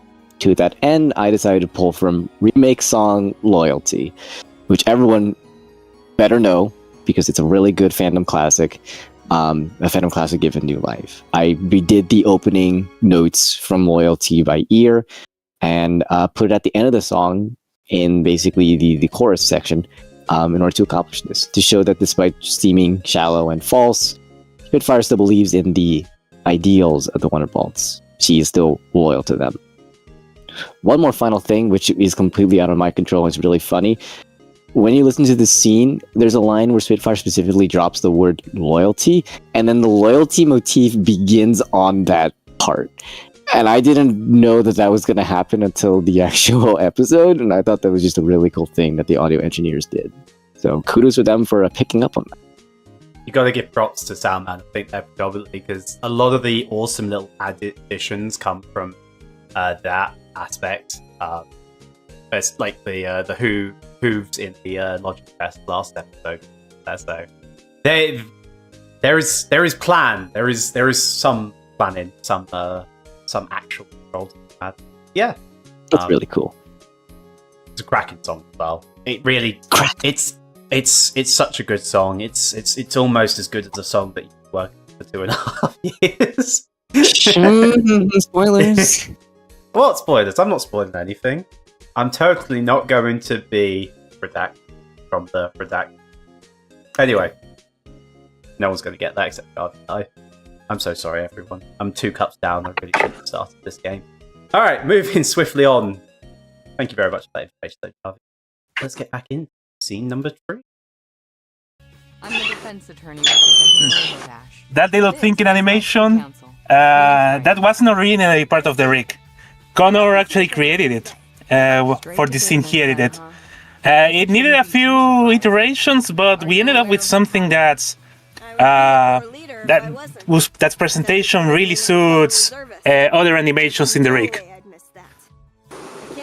But we do want to avoid doing that kind of thing. It tends to create some messes in the background. I find this behavior absolutely We take every care to instill in our members the What I love about Spitfire's character in the scene is it's very true to life, in my opinion. And we really try to hold ourselves realistic standpoint when it comes to like Wasn't much of an answer. How have the other team members taken every unit's different, obviously. Every branch has a different way of operating, like a distant or an Air Force, but yeah, it's a lot of what's being spoken here is what a lot of people would I'd argue people would resonate with, especially with the trust element. Like, you know, you put a lot of people, you've got to put a lot of faith into the people around you, and it's a collective image, which a lot of people will be aware of. I mean, you know, military, whatever. It's a shared identity. You're sharing a goal, but you know, in this instance, it's also a shared reputation that one person can bring down if not careful. And again, I think Spitfire is really what a good officer should be like in those instances, even in these moments, which can be very difficult. Though I won't profess to have any knowledge of what it's like to deal with a PR disaster, though I have heard some very interesting stories. You know something interesting? We can have one right now. Yeah. No, something, I'm okay, thanks. A little detail I added on this scene while editing it is to have Spitfire use mostly poses of her looking away. Oh. Since she's just doing her PR spiel. She's not being honest with herself, so she's mostly looking away, being detached. That is clever. That is clever. I didn't actually recognize that until you pointed it out. Smart move there. Smart move. I would imagine poisoning is And once Sonata addresses her directly, she looks at her directly. Yeah. But that doesn't matter. Show, don't tell. Now, if you excuse me, Hell I have yeah. a mess to clean up. Leave my office, please. Do you really intend to let one of your own rot away in the detention center? I love this. Really what I should expect from the captain of I don't know what it is about this scene, even though it's very small. A lot is really well done in it, and the pushiness. This is something that I feel like a lot of people should keep an eye on. You know, Sonata is her own character. She is her own identity, as much as some people may not believe that. She's going to have her own methods of dealing with things. Sometimes those methods are a little bit more direct. Would never do this. We can prove that. That means we can't leave. Please, Captain.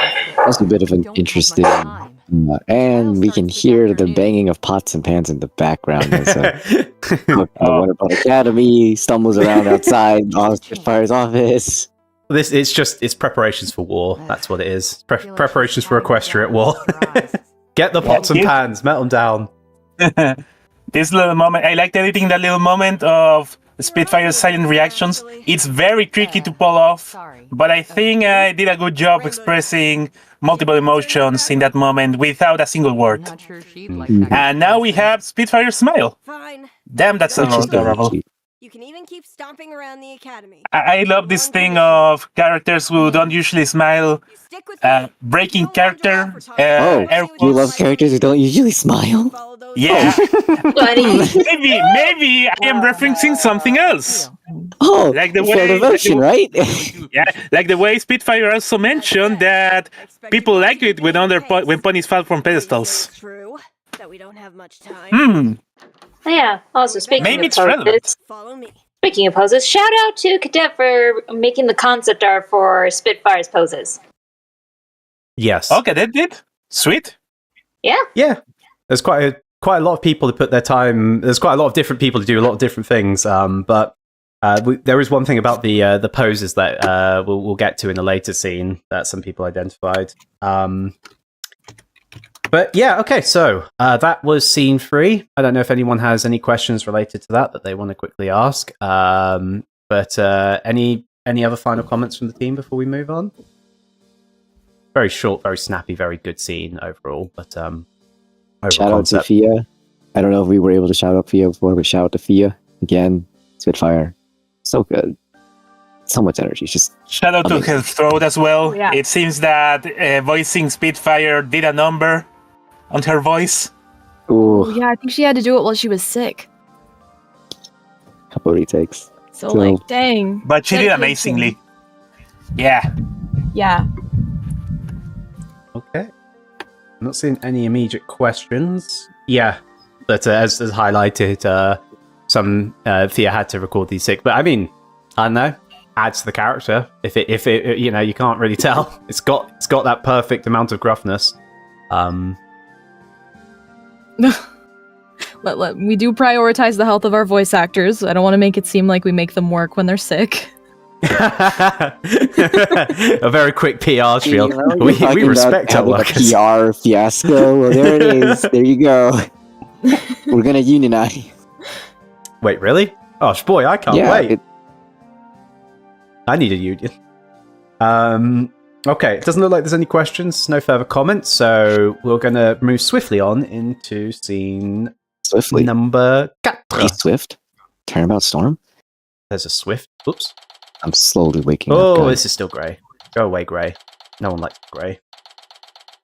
Oh, before we begin, as well, this scene has so many awesome things to it. However, during the final render, it was also the most broken scene. This edition of Phoenix just huffing, I love. It's so minor, but it's great. He's only 30. He's already acting like a dying old man. What? Even with single poses, we can do so much with them.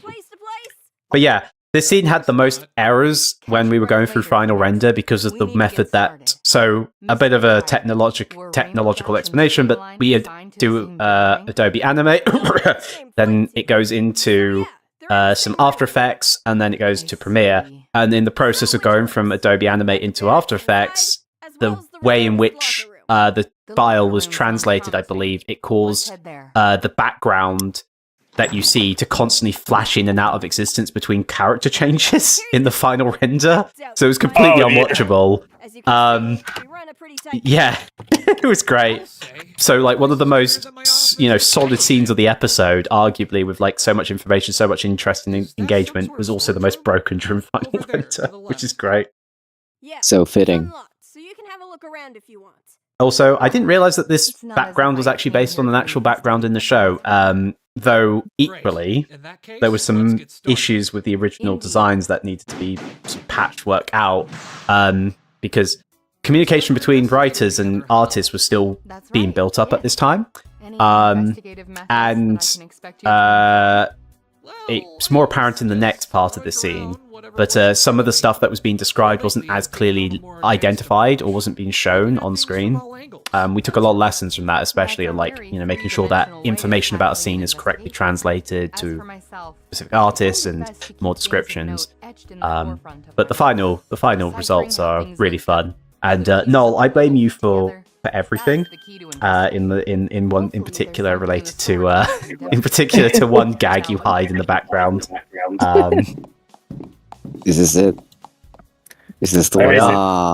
There it is. There it is. For anyone who's I didn't know having difficulty. I didn't notice that until the premiere. You're having some difficulty. Maybe you just get a drink. Maybe you need a bit of hydration. Check the label though before you do drink.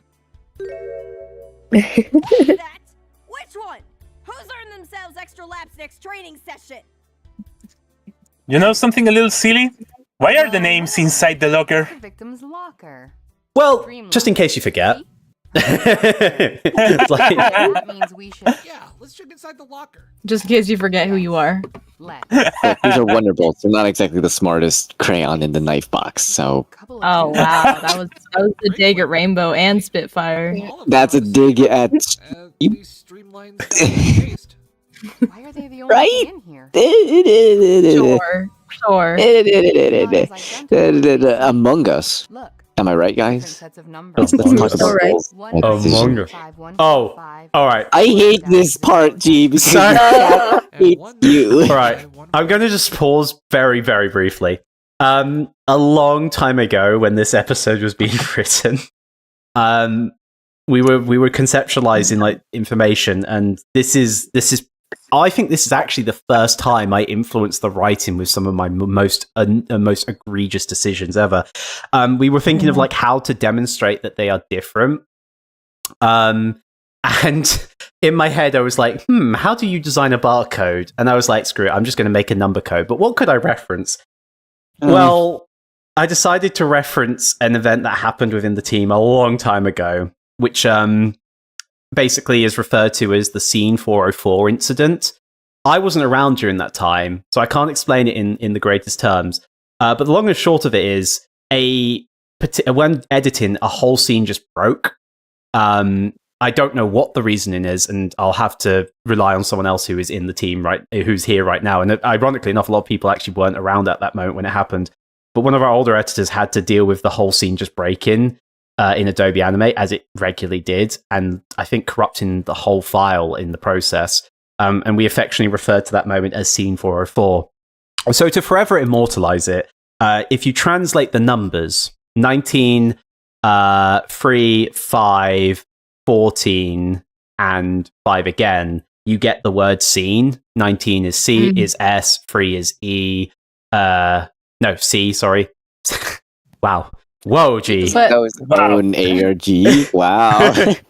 19 is S, 3 is C, 5 is E, 14 is N, and then 5 again for E, and then 404 to represent. So the numbers, Mason, don't mean Vokuda, not Vokuda. Oh no, I just played the game and I'm even butchering the reference even more. The Rusalka. The numbers don't mean Rusalka, they mean Scene 404. As for 409, that was just to identify the difference. Just a variation. Yeah. But there you go. Now understand why we did numbers. Nobody will get that. You said it was an Easter egg, and people took that as it's a plot point, and I was so frustrated. I was like, gee, why would you phrase it like that? Now they think that this is... I mean, it is, but also it's like you made them think that it's subliminal messaging. I don't pretend to engage in psyops, but when I do... What kind of nonsense is coming out of your mouth? God. Look, I'm bottom of the cup of my third cup of this, all right? We're somehow still standing and the stream hasn't ended yet. Let's take the victories that we can do, Jarvy. Let's take the victories that we can do. This man spoils Philo and now creates a psyops. Okay, the Philo thing. I must defend myself because in my head I had thought he'd already mentioned something about being a member of the High Council, and I was like, oh no, as soon as I sent out the poll, I'd realized the mistake I'd done. And I love that you messaged me in the Discord being like, gee, they haven't figured that out yet. What are you doing? Yep. This director, man. I'm more like Miss Director. I need another drink for that one. I want to go to sleep. Well, sorry for you, but we've got another hour to go. Let's go on. I caramba. I haven't even been playing any music during this time. You can just tell that this stream is going everywhere. Oh no, the picture disappeared for a second. Apologies, everyone. I'd say so. Bro, if you're wondering why the picture disappears, because of how I'm streaming this, if I go to any other tab other than OBS or YouTube, the whole image just cuts out. Do not ask me why. But that is just OBS being wonderful. Why? Why? Why, G? Why? Why are you like that? Oh, look, that's a different box. That's not evidence. The color is different, is it not? If I'm not mistaken. Tell us about these juice boxes. Those?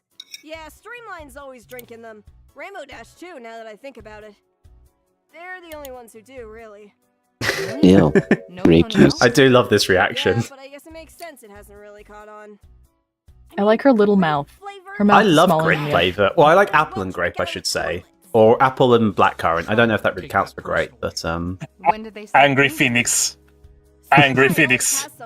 I love that pose with the wing as a finger. Who did that? I think someone made a comment of her picking her nose with it, which I was like, no, but I can understand the misunderstanding as well. Wow.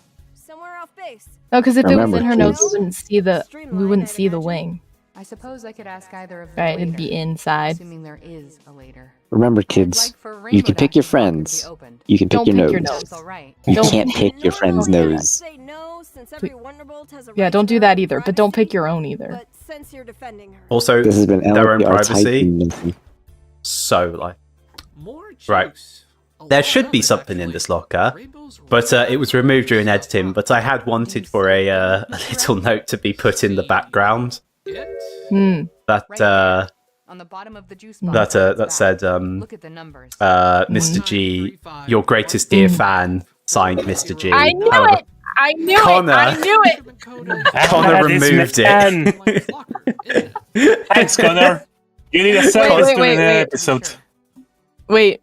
The rest of the carton Oh, shares the never mind. I got same confused. code. No, it's supposed to go in that little empty section in the locker. So yeah, there's supposed to be a little thing that says, from your number one dear fan, Mr. G. There was a sticky note there, but it got obliterated by Connor during editing. That's awesome. We appreciate Connor here.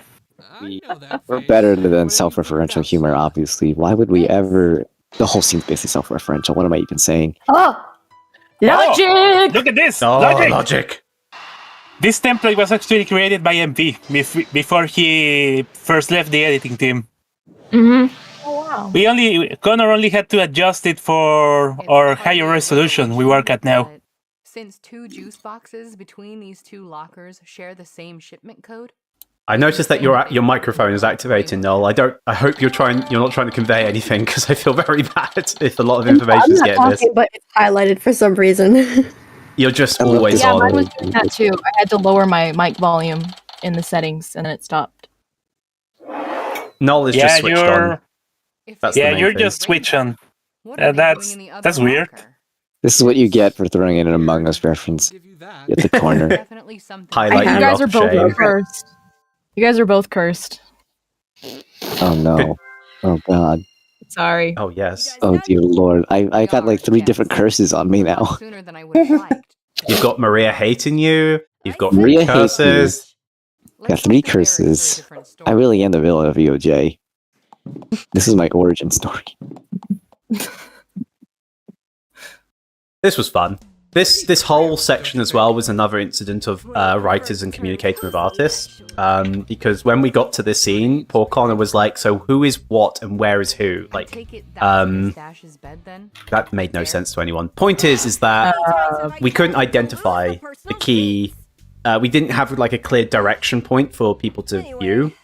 So we did have to kind of hotfix during the scene's editing. Like, yeah, this is supposed to be which direction they're facing. This is the focus, and adding little things like the sheets helped to, make it identifiable. And also, yes, there is Fancy Pants sitting at the bed of the foot of Rainbow Dash's bed as well. Fancy Pants? No, not Fancy Pants. Marty. No, Smarty Marty. Pants. Fancy Pants is a punk. Fancy Pants. Whoa. Whoa, man! 3 cups of this is one hell of a not good. One hell of a diet. Taxidermy is really popular in Equestria. They like to do taxidermy of the elite members of Canterlot these days. What? That's dark. Don't question it. That's dark. We're talking about a murder series. Come on, guys. That's dark. Wow. Watch, I'll make it even darker.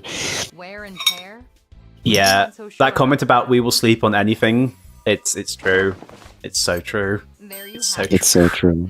So, I don't know what he's talking about. I think she's lying. We have these green things that are horrible. I was learning some slang the other day. Fun fact, slang hang on, wait. Did you clear this kind of slang language with our PR representative? Because you start dropping legitimate. It's referred to... What do you think sleeping is referred to as? Sleeping. Like as in sleeping on a bed. Sleeping. It's referred to as Egyptian PT. Because you get wrapped up in like in what's known as a DOS bag or a sleeping bag.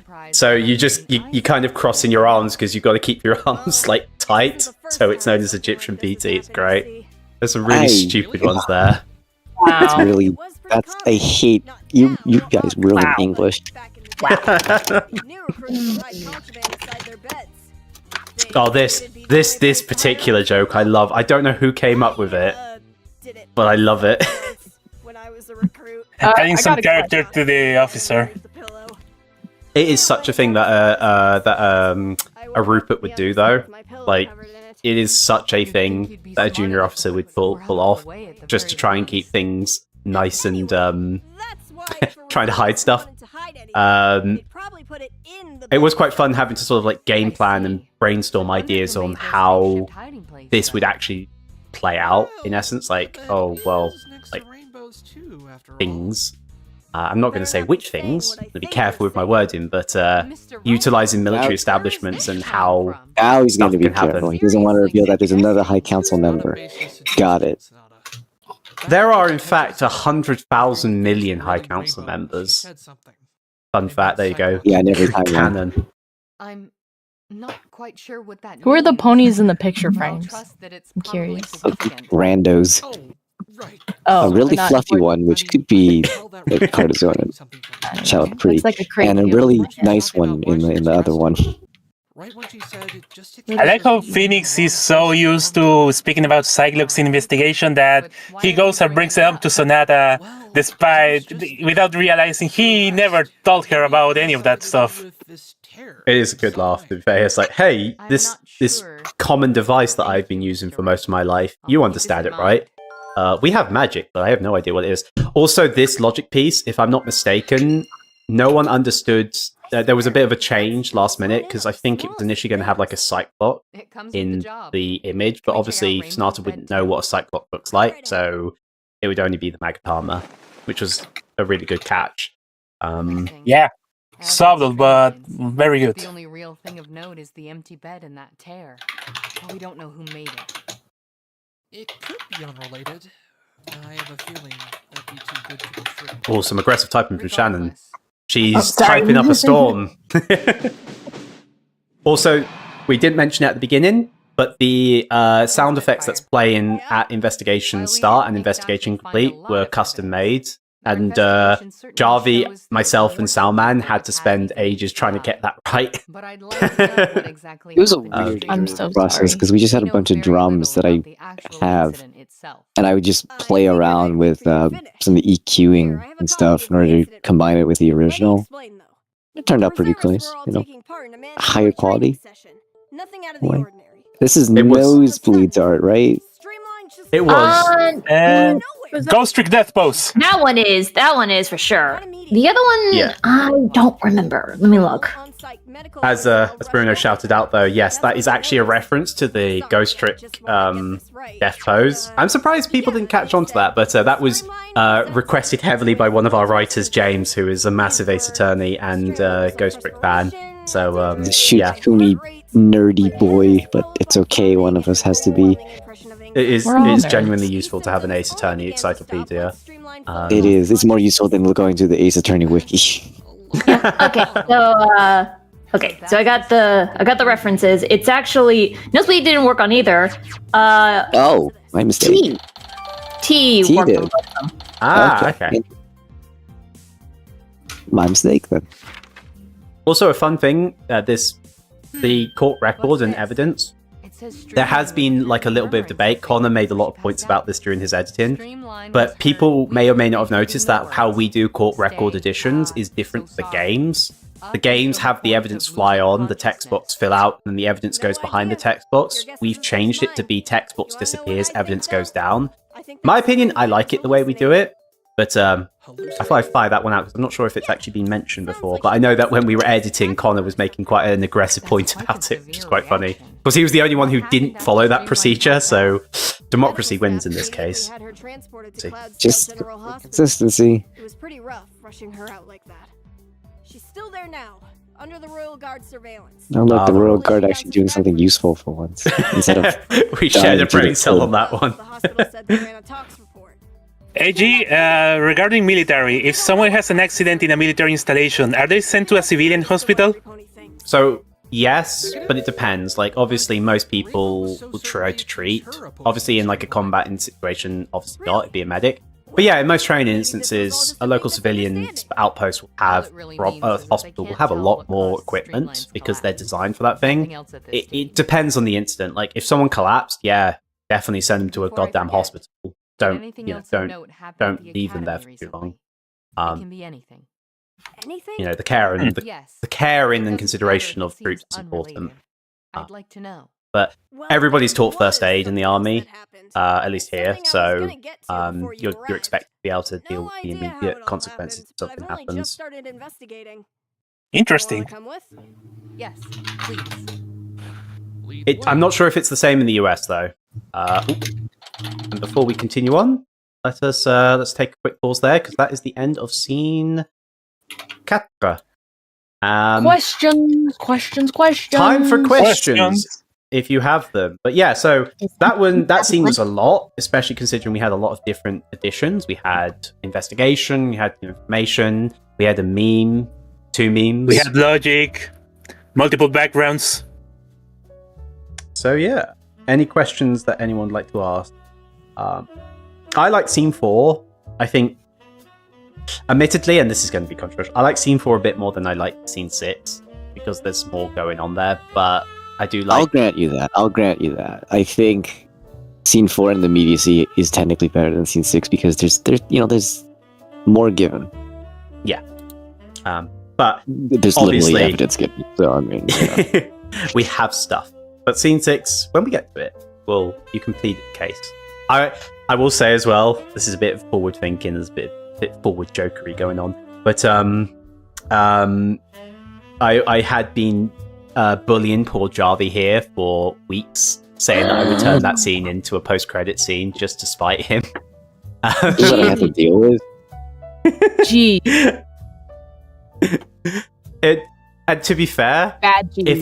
if I was in charge of the rendering, I would have made a fake render just to terrify him. But I'm not in charge of the rendering, so he was saved from that horrible. I live in agony. I mean, he did get that little shitpost I made while polishing. Oh yeah, we'll get to that when we get to that. Unless you want, well, yeah, we'll get to that when we get to that because I think it's more easier for people to see on screen.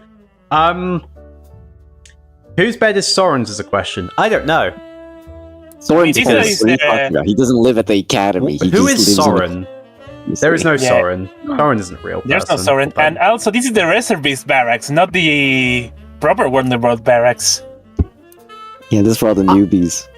I was going to say, yeah. Because if Soren is an officer, as I expect him to, he probably wouldn't be staying in that room. True. I think Soren's an officer. I'm not sure. He's staying in Spitfire's room. I'm not going to deign that response. You're not going to... Come on. I'm not... No, he was right there, dude. He was right there. I'm not going to do it. I refuse to accept this reality. Of all the things that comes out of my mouth, you refuse to entertain that little joke? Wow. Jarvy, stop giving me opportunities whilst I'm 3 drinks down. This is bad. I don't need this stream being demonetized because of you. I've done no such thing today. If it gets demonetized, it's because you and your shitty music choices. Oh, you're the one who chooses the music for this. You chose the music. And you're the one who plays copyrighted music during technical difficulties. So, hey, that was a demonstrandum. Shut up. That was a decision that was agreed by me and Trenton. Thank you very much. So there is partial blame thrown his way. Oh, you want to blame someone else now? I see how it is. See, chat. Wow. Let's have a move along to stuff. So there's a question about whose idea was to make the set in the Wonderbolts Academy. Well, that was something that was pre-baked into the story planning well before we hit it. So that would be back when the original whole series was being conceptualized. As I mentioned in an update video a while ago, we've tried to stick to all the things that we've made canon. So in that instance, like Wonderbolts Academy and later episodes and later cases. So yeah. Initial conception period would be your answer to that. Question about logic for Sonata. How was the process decided to try this for a defense attorney rather than a prosecutor? That's a really good question, actually. Should I answer that? I mean, I think it was always pre-baked. I mean... You've got more intelligence than I do at this moment. Yeah, I mean, it's a bit of an interesting question. I'm going to argue that it was pre-baked in TS because of how Sonata reacts to Phoenix at the end. While we are not affiliated with TS, and I obviously cannot speak for the creator's behalf, I don't think it makes any narrative sense to have Sonata become a prosecutor if she is so inspired by Phoenix.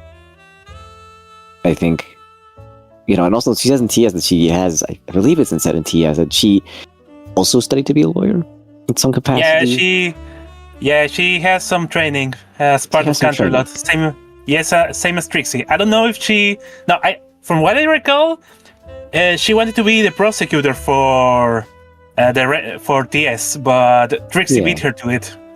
Trixie beat her, and I don't know if she's so inspired, influenced by Phoenix. Why be a prosecutor? why not do as he did for her? To, cut that one after credit scene. So that's my argument there, that the process was decided long before even I joined, but it was the only process that made sense. Sonata as a prosecutor, nice idea. But in her first case for EOJ, defense attorney. And also because in the flashback trial, she's a defense attorney too. So, what can you do? Yeah, plus logic isn't exactly something that you can only make work for a prosecutor. It works pretty Although naturally it's just for... so funny in the Ace Attorney game that logic is treated as a superpower that very select few apparently have. And it's like... I love how in scene 4, we're not even at the end, in scene 4 with the first logic thing, so I was like, oh yeah, I figured it out. And then after she's like, it really isn't much. I like the little self-aggrandizing, self-effacing sort of, it's not that hard to realize that different barcodes mean different shipments. Must come from different places. That's... And a 6-year-old could probably figure that out. I don't know. I'm pretty sure 6-year-olds are pretty smart. But, it's just really funny that, logic is treated as the superpower. And then it's like, for the first logic section in EOJ, it's like, it's kind of obvious. Yeah, I kind of went off the tangent there. I'm sorry. Good. I appreciate the tangential. Also, just to highlight that I do know who Soren is. I just wasn't entirely sure if he was an officer because I don't care too much for a lot of the background characters sometimes. But he's second in command, then yes, he would definitely be an officer. You're gonna get us cancelled, dude. Fight me. I will fight anyone. Applejack is a background character, and I've retained this position since day one. I remember those arguments in the old days of the fandom. I remember those old days. Those were funny. Right. I have a full cup again. So this is where the magic truly begins. So if there are no further questions, let us begin. And I can do this. I also love the usage of black backgrounds before we get into the actual thing in this episode. We use it twice, and it has really good effect. And clouds! Oh my days, the clouds! Whoa! The landing strip is practice our takeoffs and landings. It's also part of our... Dude, I think the cloud is moving, unless I'm hallucinating. But has it been used lately? I think you are hallucinating, Jarvy. We couldn't make clouds move. Oh no. Aren't the Pegasi supposed to do that? Wait. They are Pegasi off screen. Don't question This it. canceled the entire joke with a single... Yeah, that makes sense though. Gee. I think you'd better explain what happened. Yeah, Pegasus Wisdom of Clouds. No, it just works. I'm Todd Howard in this, okay? It just works. Listen, Bethesda is not a good reference to make with regards to clouds. I'm happy. Anyway, EOJ is cancelled because we don't understand the show because Pegasi are dumb. Pegasi are the best species, I'll have you know. Pegasi are brutes you'd hate to be among. You're vicious. You smell like fishes. Heard you eat your young. Meet any one of them, the thing to do is run away. Wow. I love these moments of Phoenix being shocked at the question shenanigans. Oh yeah. A lot of people were kind of like, I can't wait for Apollo to be like in the sky or something, and to be scared of like cloud walking, and we're like, sorry people, you get Phoenix instead. Yeah, that's a disappointment. I want to see Apollo scared shitless in the sky. Why do they hate Apollo so much? Why do they want him to suffer? Like, that's weird. Why don't you want Phoenix to suffer? He deserves it. So, Athena kind of deserved it. She accused Zecora and made me write 40 pages of rhymes. I mean... Also, this entire point about, single individuals, there are some powerful people at the Wonderbolts Academy. And elsewhere. Oh my god, Jared, are you okay? But are you sure it couldn't have been something? Is Jared okay? That is a question that does not need answering. There is a harvestman, which is a daddy longlegs for the uninitiated. hanging by my shelf. You wanna just move, dude? Like, I don't mind if you're there, but just get out. There you go. He's gone. He's cool. He's gonna eat some bugs, so that's great. I have a roommate, basically. I'll call her. I think it's a female because they're pretty big. Spiders, man, they're pretty cool. Yeah, I think this was a reference to what's her name? Lightning something. Yeah, lightning dust. That was a reference to that. Shad was spamming that name. Is it bad if I say anything about that? Is it? I don't think it's that bad.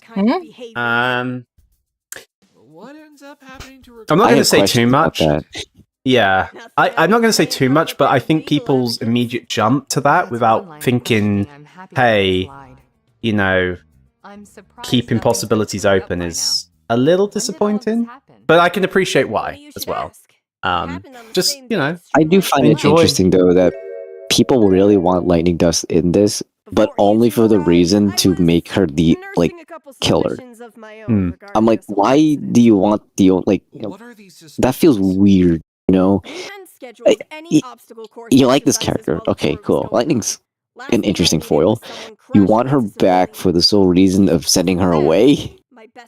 I blame Turnabout, Storm, and Gilda. This might have been a well, now hold on. Turnabout Storm brought us Lenora, which is a god-given gift. But who's that? I think what I want to from the background. What I think needs to be highlighted is it could be a lot of people, but also at the same time, remember that we are making a story, and so we also do want to highlight and leave our own marks and stuff. But just, you know, don't say that it couldn't be. Sorry, don't take that as a sign that it couldn't be. But do keep your eyes open for other clues, because there are some clues here that are or will be eventually that are quite important. Also, please reflect on the fact that when you want a character brought in only to send them away, that's very weird. That's very odd. If that's your only reason for wanting someone like Lightning Dust in the series, you don't want the character in the series. You just want to hurt them. That's just a little strange to me. Well, it's antagonistic characters being antagonistic, which, like we've highlighted with Philo already, there's no point following in a trope that's already been established. It's like you're beating a dead horse. Also, yes, the name's Sky High. Get me out. Let me out. Sky High. Wonder who that is. That's a 2000-something movie. There must be some background character. Who cares? Like Soren. Probably not important. Who's Soren? Like Lenora. Who's Fleetfoot? All right, now I will not hear any Lenora slander on this director's commentary. Thank you very much. I am 4 cups into whatever I'm drinking, so you are asking for trouble, good sir.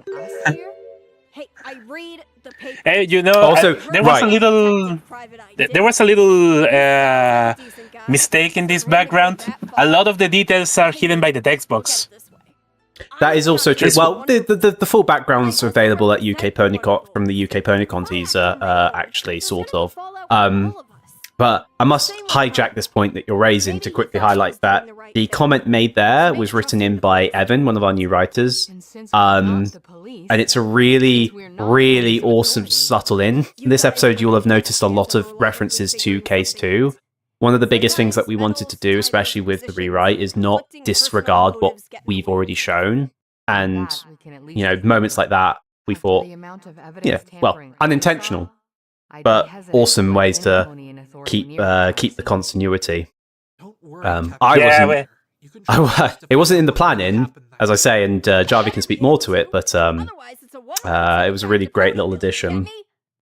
In the initial concept for this scene, we didn't even have Private Eye mentioned, but Evan had a really spark of genius just bringing him up and leading into this really nice speech from Spitfire, which, you know, felt appropriate, given not just what Private Eye did, but what we're talking about. We're talking about the corruption of authority. With an authoritative group such as the Wonderbolts being now the subject of scrutiny, it felt thematically appropriate. And honestly, you know, I'm really happy that we got to bring up Private Eye here. This is kind of going ahead, but it really works nicely with what happens in Scene 6. So it's like, you know, This whole It all episode is works, scene it all 6 for works really Jarvy. Does she seem like some pony we can I'm just here for scene 6, guys. What's scene 6? I don't know. The post-credit scene. What's a post-credits? I'm not beyond being deceived either. Gee. All right, I'll grant you that. One little detail I liked when Spitfire left is to keep hammering in bullying Phoenix. When you sense you need to do something, you do it. He deserves it. Well, He does poor deserve Phoenix it. just poor deserves Phoenix to be can't bullied. get a break. He's always being bullied. Love you, Julius. Love Don't you, worry Julius. You're welcome, Keep getting Julius. bullied. Where are my you. lines, Julius? Where are my There lines? are my lines, Julius. Write that down in your notebook. Remember when he said, Jarvy, you should write the scripts faster, and I was like, I write faster than you record them, so shut up. I'm gonna blast him for that. What's that? 6 scenes ahead before we started 31? Oh, wait a second. 6 episodes before you started recording for 1. Wow, Phoenix. Wow, Julius. I love Julius Gemstone. He's my best buddy. I can't help but feel we're Probably. something deeper. I just He hope we're hates not me. digging ourselves into a pit with no escape. He'll do anything for money. I will do anything for money. Chat, we gotta put one in there. You just gotta put one in. And there we are. That is scene 5. The last scene of the episode. There is no more scenes after this. But before we do move into You're so funny. I forgot to laugh.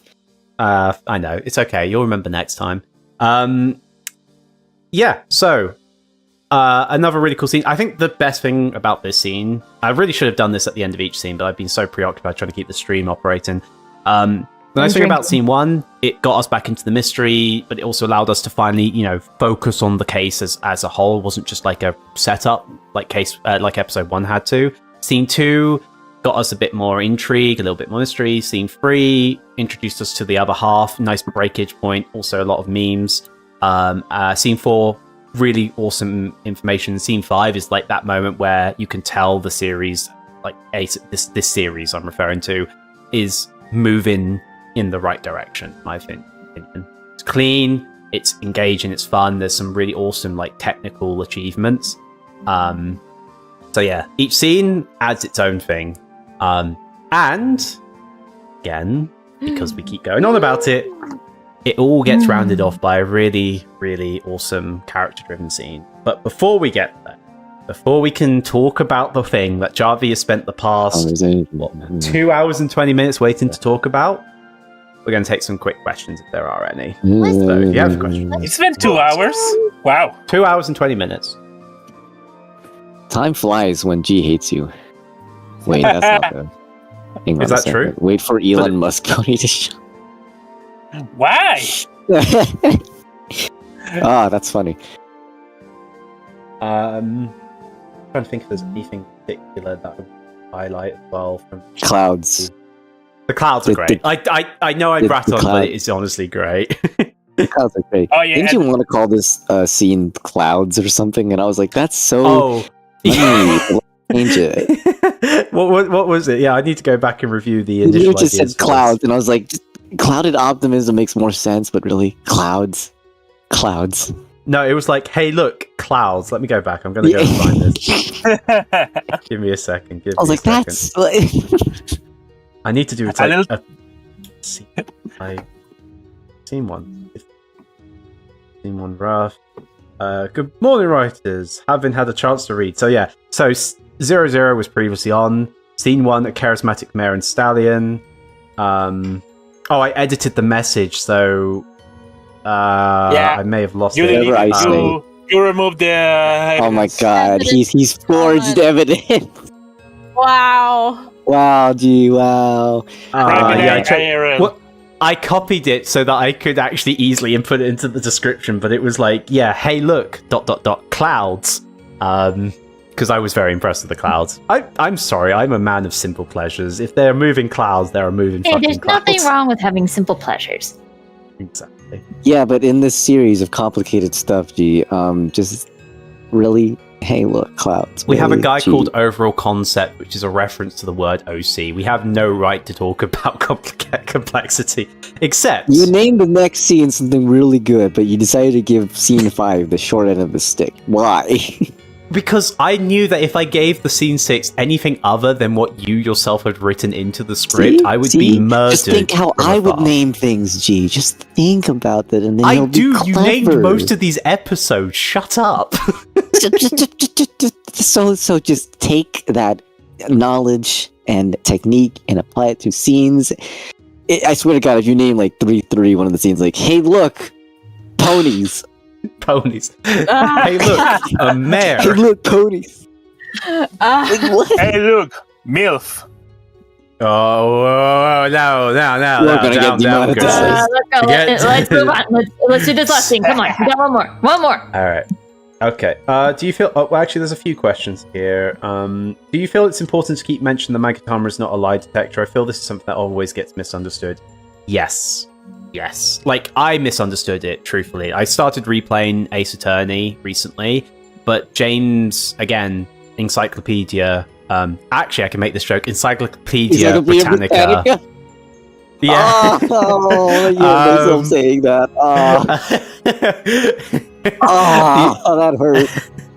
The Encyclopedia Britannica of Ace Attorney is very keen on ensuring that we don't fall into too many tropes. And as highlighted, the guy is genuinely really, really good. Yes, James, I said you're really, really good. Not great, not excellent, not amazing. You're really, really good at Ace Attorney law. Whoa, words. Holy crap, I'm at the end of my 4th cup. Hold on.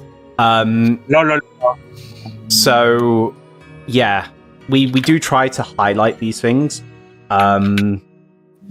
Just because a lot of people miss them, and I miss them. Like, I don't understand a lot of stuff about Ace Attorney. I'll be 100% honest. And as highlighted earlier, I don't understand characters like Soren, but who does?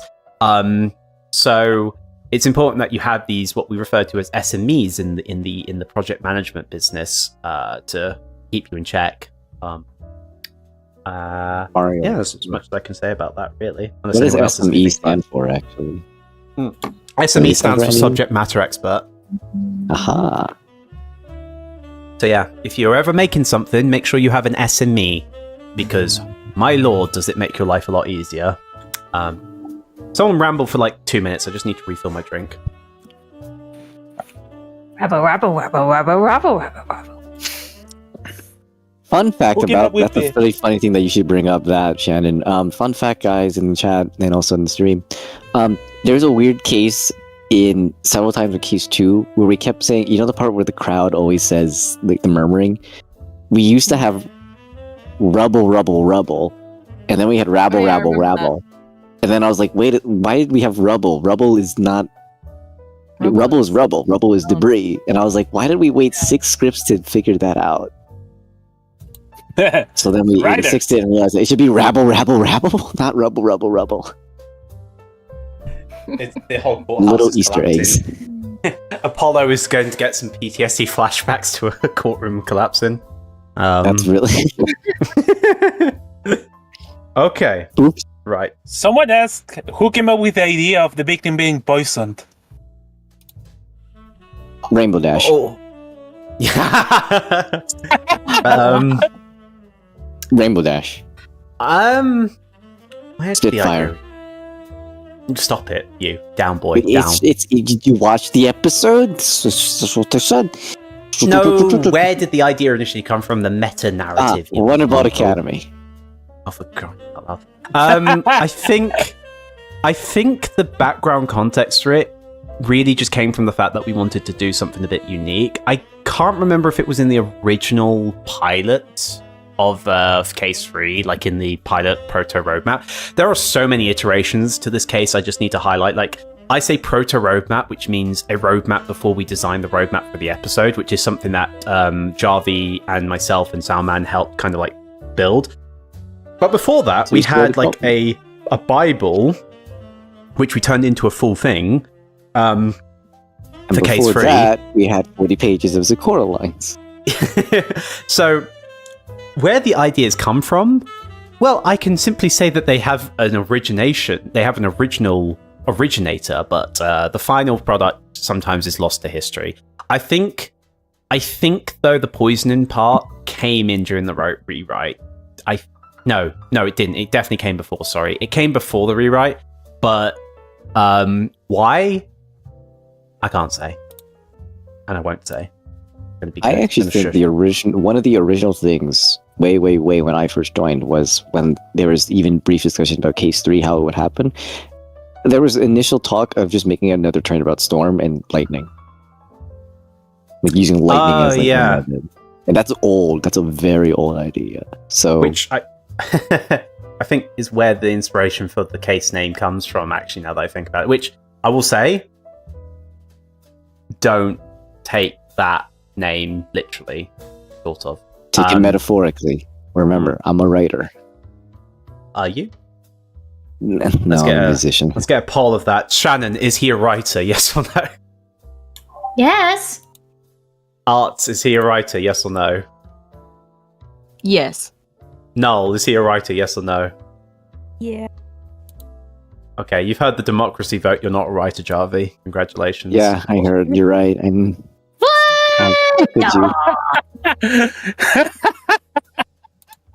I think she's enjoying himself so much.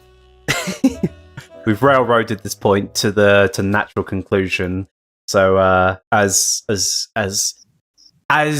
law dictates, we may now move into whose law dictates. I don't know that. OC. Shush you. We open with some equity, but now that's the same Jarvy, value we used in Case 2. Asset reusage. Assets, attorney, assets. Stop hurting my daughter this way. You know that I won't mix business with pleasure. Also, there's a load of references in the background of this scene. People clocked every single one, but I would suggest that you should take a little bit more time to think about which reference is most important. It may help you answer a question. That is a tip, that is a hint, and that is as far as I'm going to take it. One of those references gives you an answer to something. By the way, I think everyone can tell just from the get-go of the scene that Philo and Equity have a little bit of a dynamic. Look how he's talking to her. None of that fear that other characters have had. He's almost casual, coy, playful, in a weird, interesting way. Indeed. Not to mention, Equity smiles! The smile in Equity, she can be happy, she has personality. At the end of days. I'm kidding. She has emotions. She has character. Guys, look, she looks intense. She's a little irritated. And then what does Philo do? How does he take it? He gives a little bit of a funny line. Spontaneity is the spice of life, and I am, if nothing else, a master chef. I almost said Master Chief. Whoops. Nobody is more disappointed And then what happened? than I. That said, This letter. letter. My daughter is happy to have a friend. But are you sure it's just a friend? Are you sure it's just a friend, John? I've Christ, the amount of yes, the amount of comments was great. Guys, well, why else would you guys talk about Philo's representation as a character? Well, because it was all a misdirection for the eventual plot point where Equity and Philo team up as a power I couple fucking to hate dominate you. all of Shut Equestria. up. No. Don't believe this. Guys, chat, everyone, fans of EOJ over, you must understand there is no romantic interest between these two characters. Okay, there's none of that. None. There is no Philo X Equity. It does not exist. It's not real. He's gay and she is. Is that a spoiler if we say it? I mean, it's not really going to be a plot point. Like we've written Equity to be very much on the asexual, aromantic, on that spectrum. On the arrow side. On the arrow Arrow spectrum, ace. yeah. Yep. So she is arrow ace. No, My that daughter, big question: is she only arrow? Or don't get into this argument because Jarvy. Is your ace, or is she arrow ace? Right, Jarvy and I disagree on this, but I'll let Jarvy have the floor. Since I am her father and I want my daughter to have actual, good treatment and representation, I consider her, and I have been writing her with the idea that she is arrow ace. One more favor left. I take And from my perspective, I've gone with the more ace perspective. Because of the strength of the relationship. Now, granted, I'm just putting this out there. Not an expert. But I think she leans more into that strong A sect. However, this is another point I want to raise. This is where I think EOJ as a sort of series really excels. Everything is open to a really good amount of interpretation. We're not writing characters with this tenet of like, this is this. We are just saying, this is where we're going with it, but equity is more important as a character because of reasons like this, where she is able to demonstrate her, adherence to the law, adherence to parity, and also just because she's a actual fucking character. Even if that buffoon Prince Blueblood were to prosecute, Ms. Rarity's conviction is also this her sexuality and her identity are irrespective of how we present her. While I treat her as someone who represents Arrow Ace, it's not important to her plot or character arc. As a bit of an aside, I'm going to ruin some more ships by saying this. I also wrote Philo and Equity to have an uncle-niece sort of dynamic. So the shipping is now very weird. Point being... Jared! Wait, I know. Hang on. But yeah, that's the whole point. Arrow Ace, there uncle, we go. Niece. There it is. I assume you want to sit for a second on the point, or do you want to let it run? I want you to pause here. Yeah, I think my stream on your Discord is actually lagging, so... Right. We're on the giving the information to Mr. Justice line now, but we'll let you take it when because Discord fails. Okay, hang on. It's not Discord. It's everybody. We're all a failure. It's everybody. Right? Awesome. There's a lot to break down here, but I'm going to break it down because this is my job as TL the writers, but also as someone who, I guess I'll admit it, was vital to giving Equity a little bit more. First, I want to break down the line that Philo says before Equity has her little crying moment. The line, "Lonely austere office," is a reference to a poem by Robert Hayden. The poem is entitled "Those Winter Sundays." It is one of my favorite poems ever. This is a little impromptu G, but I just want to ask you this. The poem is super short. It's only 3 stanzas. Could I read it real quick? Let me just quickly get said individual on the screen for you, and by all accounts, yeah, go for it. I'll just quickly turn down the volume so that... This is Those Winter Sundays by Robert Hayden, and it goes like this. Sundays too, my father got up early and put his clothes on in the blue-back cold, then with cracked hands that ached from labor in the weekday weather made banked fires blaze. No one ever thanked him. I'd wake and hear the cold splintering, breaking. When the rooms were warm, he'd call, and slowly I would rise and dress, fearing the chronic angers of that house, speaking indifferently to him who had driven out the cold and polished my good shoes as well. What did I know? What did I know of love's austere and lonely offices? Now, I'm not going to get into the analysis of this poem because this is a DC where there are more people than me, but I want to draw some attention to the poem itself for a couple of main reasons that are pretty thematically appropriate. First and foremost is the structure of the poem, as well as the last line. This poem is 14 lines, which is the number of lines in a poetic form called a sonnet. Now, if you've heard anything of poetry anywhere, I mean anywhere, you probably know the term sonnet from Shakespeare's sonnets, which, if you don't already know, are famous for being some of Shakespeare's most romantic love poems to have ever been written. How fitting, then, that Hayden should use this to write of love's austere and lonely offices, that place that exists in our fathers that we hardly see or acknowledge until it is too late, until we have already forgotten. In this sense, the poem is not talking about romantic love, obviously, but it's talking about familial, forgotten, fatherly love. In this moment, when Philo points out that Equity has forgotten something, he is pointing out that, have you forgotten, in this case, your father figure, if you want to refer back to the Hayden poem, in this case, your predecessor or mentor? And it's enough to break through Equity's mask and reveal the true Equity beneath all the coldness, like Winter's bitterness and cynicism. I really want people to notice the profound simplicity of what Philo says. It's not a speech. It's not even a condemnation. It's a rhetorical question, and it absolutely guts equity. Gets her to reveal to the audience what I've been sitting on for a while, and which I'm probably going to talk about more at the end of this scene, actually. But this is how we reveal equity as a character.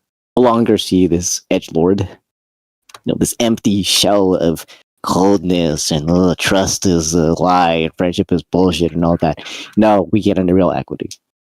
We get someone who can, feel things and has feelings and is vulnerable. It's honestly refreshing as well when we consider what happened in case 2, because one of the coolest things that the rewrite offered us was the opportunity to go, why are we following this pathway? What are we doing with this character? And I mentioned it before with the High Council, and for no particular reason. But it's really fun to kind of like metally review the change of equity, because it really highlights, I think, for me, your progression as well. Your move away from the sort of like not necessarily distant but more supporting element to the more active. Yeah. Yeah, and everybody here, as I've highlighted so much before, but everybody here has inputted their own way. But for case 3, it's arguable that had a massive influence on writing. Thank you, especially for the first 6. And I kind of spoiled that there's like several episodes coming. Oh well, who cares? When it comes to equity in particular, we've gone away from just a character that could be classed as an antagonist. It's like, hey, look, this is the bad guy, to, hey, look, here is a character. We have I want to keep saying person, but of course it's pony. Here is a pony that you can look at, you can engage with. And I think the response from a lot of people in the comments and in the live stream as well, the premiere itself, we're really glad to see there's more to equity as a whole. But as I say, from a production standpoint, it's a really nice narrative about how much we've developed from just going, character does this, character fulfills this function, character is, here to serve X purpose, to character is this, but they are also 100 other things. And we've given more care, consideration, love, and attention to. So, a lot of love. Personally, from my standpoint, I'm very glad. But I'm biased. I'm a director. I'm always going to say things along the lines of, I like what we're producing. I do. I genuinely, I've made this comment so many times, but I'm 4 cups into it, 4.5 now. I genuinely believe like what we're doing here is it surpasses Turnabout Storm in terms of quality in some instances, but I do honestly think that we've got a lot more that we want to show as well. And it's moments like these where we really can offer an insight into ourselves. So yeah, no, honestly, the inspirations you've taken from Hayden, but also just generally as a whole, really add to that flavor. Very grateful for them. Thank you. Everybody here, as I've already keep saying, but I'm going to repeat it, they add their own flavor.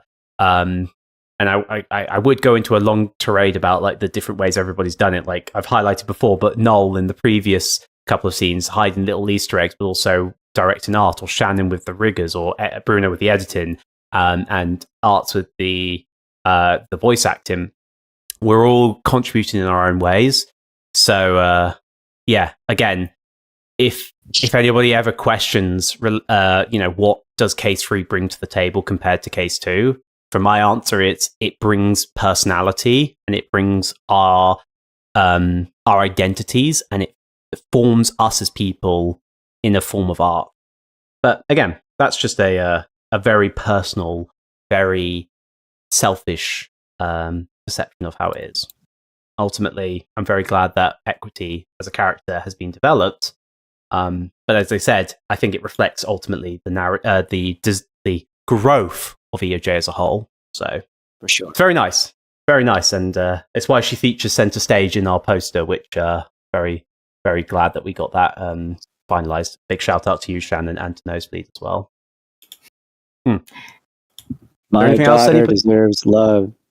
We can keep going. I have one more thing, but it's at the end. But my daughter deserves love. I won't stand equity hate. I'm very happy that when it happened, chat immediately was like, "Oh no, she's crying," and I was like, "Yes, yes."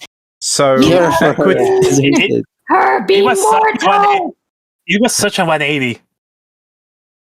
See, since the moment she smiled, and then when she cried.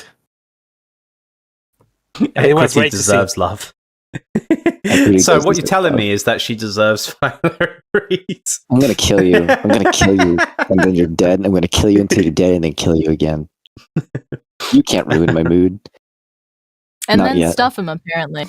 Because I'm gonna taxidermy. put you in a Springtrap suit, G, and throw you in a wet closet. Right. With that bombshell out of the way, I'd say we continue. It's your office, your predecessor. I'm going to start from the Lonely Austere predecessor, by the way, just to Perfectly give fine. everybody a chance. Also to get that tier as well. I'm not asking you to tip This scene was great to edit. Except Yes, you took a lot of matching the- interest in this, didn't you? Yeah. Giving that information. Yeah, I went in deep. I worked directly with Jarvy on editing this scene, making it look just right and flow just right. Differences and experiences aside, I'm sure we can both agree. I also want to give special shout out to, of course, Nox and SK for audio engineering and acting the shit out of the scene with equity. They knew how much I needed this scene. And honestly, without them, I wouldn't love the scene as much as I do. Thank you. While we are on the subject of And then, of course, she has a little bit of turn. She hits back Philo. This shows that, despite there's an interesting dynamic between them, she can, come to bat, as it were. Catch him off guard, surprise. Yeah, it makes you wonder how many times situations like this have happened, and she's gone back and, all right, you're gonna be like that. Here's a new assignment. Here's a wrench. I mean, to be fair, if we take considerations into what we've already revealed, not a whole lot, but this line particularly, I know I was the only time I influenced to make sure that it was more painful. But the scene as a whole on first viewing was really good. Didn't need that much polishing. Yeah, I went in there making sure it was as great as it could be. All right, this pose. This pose. Could you? I actually teased that pose. I actually teased that pose with a little shit post. Yes, and no one caught it. Let's get that up real quick. Actually, give me a sec. Need to get it up. So, give a bit of context, background. Obviously, we are a very open production. We like to make memes. We've given things, but in particular, in this instance, good old Bruno. I'll let you continue, but Bruno, as you say, spoiled this in some way. I actually got SK to say a long while back. I got her to say some goofy lines from Yakuza Like a Dragon. And when I got to this scene and we got these new poses, I thought, yeah, this is perfect. I'm gonna animate it with this pose. And then I asked for permission to upload it. I got no objections, so I uploaded it, and fortunately, no one noticed that pose would become relevant later. I think they just assumed it was another shitposty pose. We always hide stuff. I mean, Trenton mentioned in his recent EO Day talks that, there is so much teasing out there. I've already highlighted that this scene has one thing in particular that you need to, utilize. But yeah, we post stuff all over the place. It's kind of remarkable. It's great fun, though, because unlike the door, which has been my bane of my existence, these small things that when they do come out, at least they're not what's the term? Morale destroying. At least for your case, Bruno, this was a simple meme that you were able to hide and you were able to launder through in a little shitpost. But for me, oh boy, I am in pain, and I'm in pain. Always constant pain. Chess. It's because of the drinking. Shush. Oi, Don't hit my culture like that. We are proud of our heritage. I'm part Irish and English, so I'm the worst of both. So you're just a civil war waiting to happen? Careful, Jarvy. Careful. Have I been drinking? I've been drinking? Oh, I thought this was water. This water is laced with something. Grape juice. Grape juice. Grape juice? Drink that. I'll try not to take that personally. Okay. Anything else you want to add about the teaser that you spoiled that I will now have to ban you for, Bruno, because you leaked the episode? That's all. I just like the uncharacteristic pose compared to everything else before Equity. It is great. I also love the fact that you have been addicted to Yakuza for the past couple of days ever since I got you the game, which I'm still laughing at. It's like, this man has one addiction, this man has one life pleasure, and it's Yakuza. Yeah. I'm actually hooked on 2 Infinity themed games, so that's fun. Brilliant. All right, let's keep going. Yeah, let's get Spider Equity off the screen and let's get back into I said it. You can't stop me. I think that'd be a cute costume for her, though. Please excuse me. For canon event. Take care, Philo. I'm a writer. I can make it happen. No, you know the canon event. Oh yeah. Right. By the way, it's this moment. The thing that plays right now, you've all heard it before. It happens at the end of the Case 3 trailer. This is the full little jingle. I wonder why we decided to play it again on this shot. Slow pan zoom into a still, then a close-up zoom on the still to Equity from Lawkeeper A. Why do we have the motif playing there? He really wants to force this. He really wants this to be something that people are aware of. Former episode. So yeah, if you couldn't tell, Jarvy is very keen for everybody to be reanalyzing all the little bits of information that we've given. But there we are, scene 6. The worst scene in the whole episode, and I wish we never added it.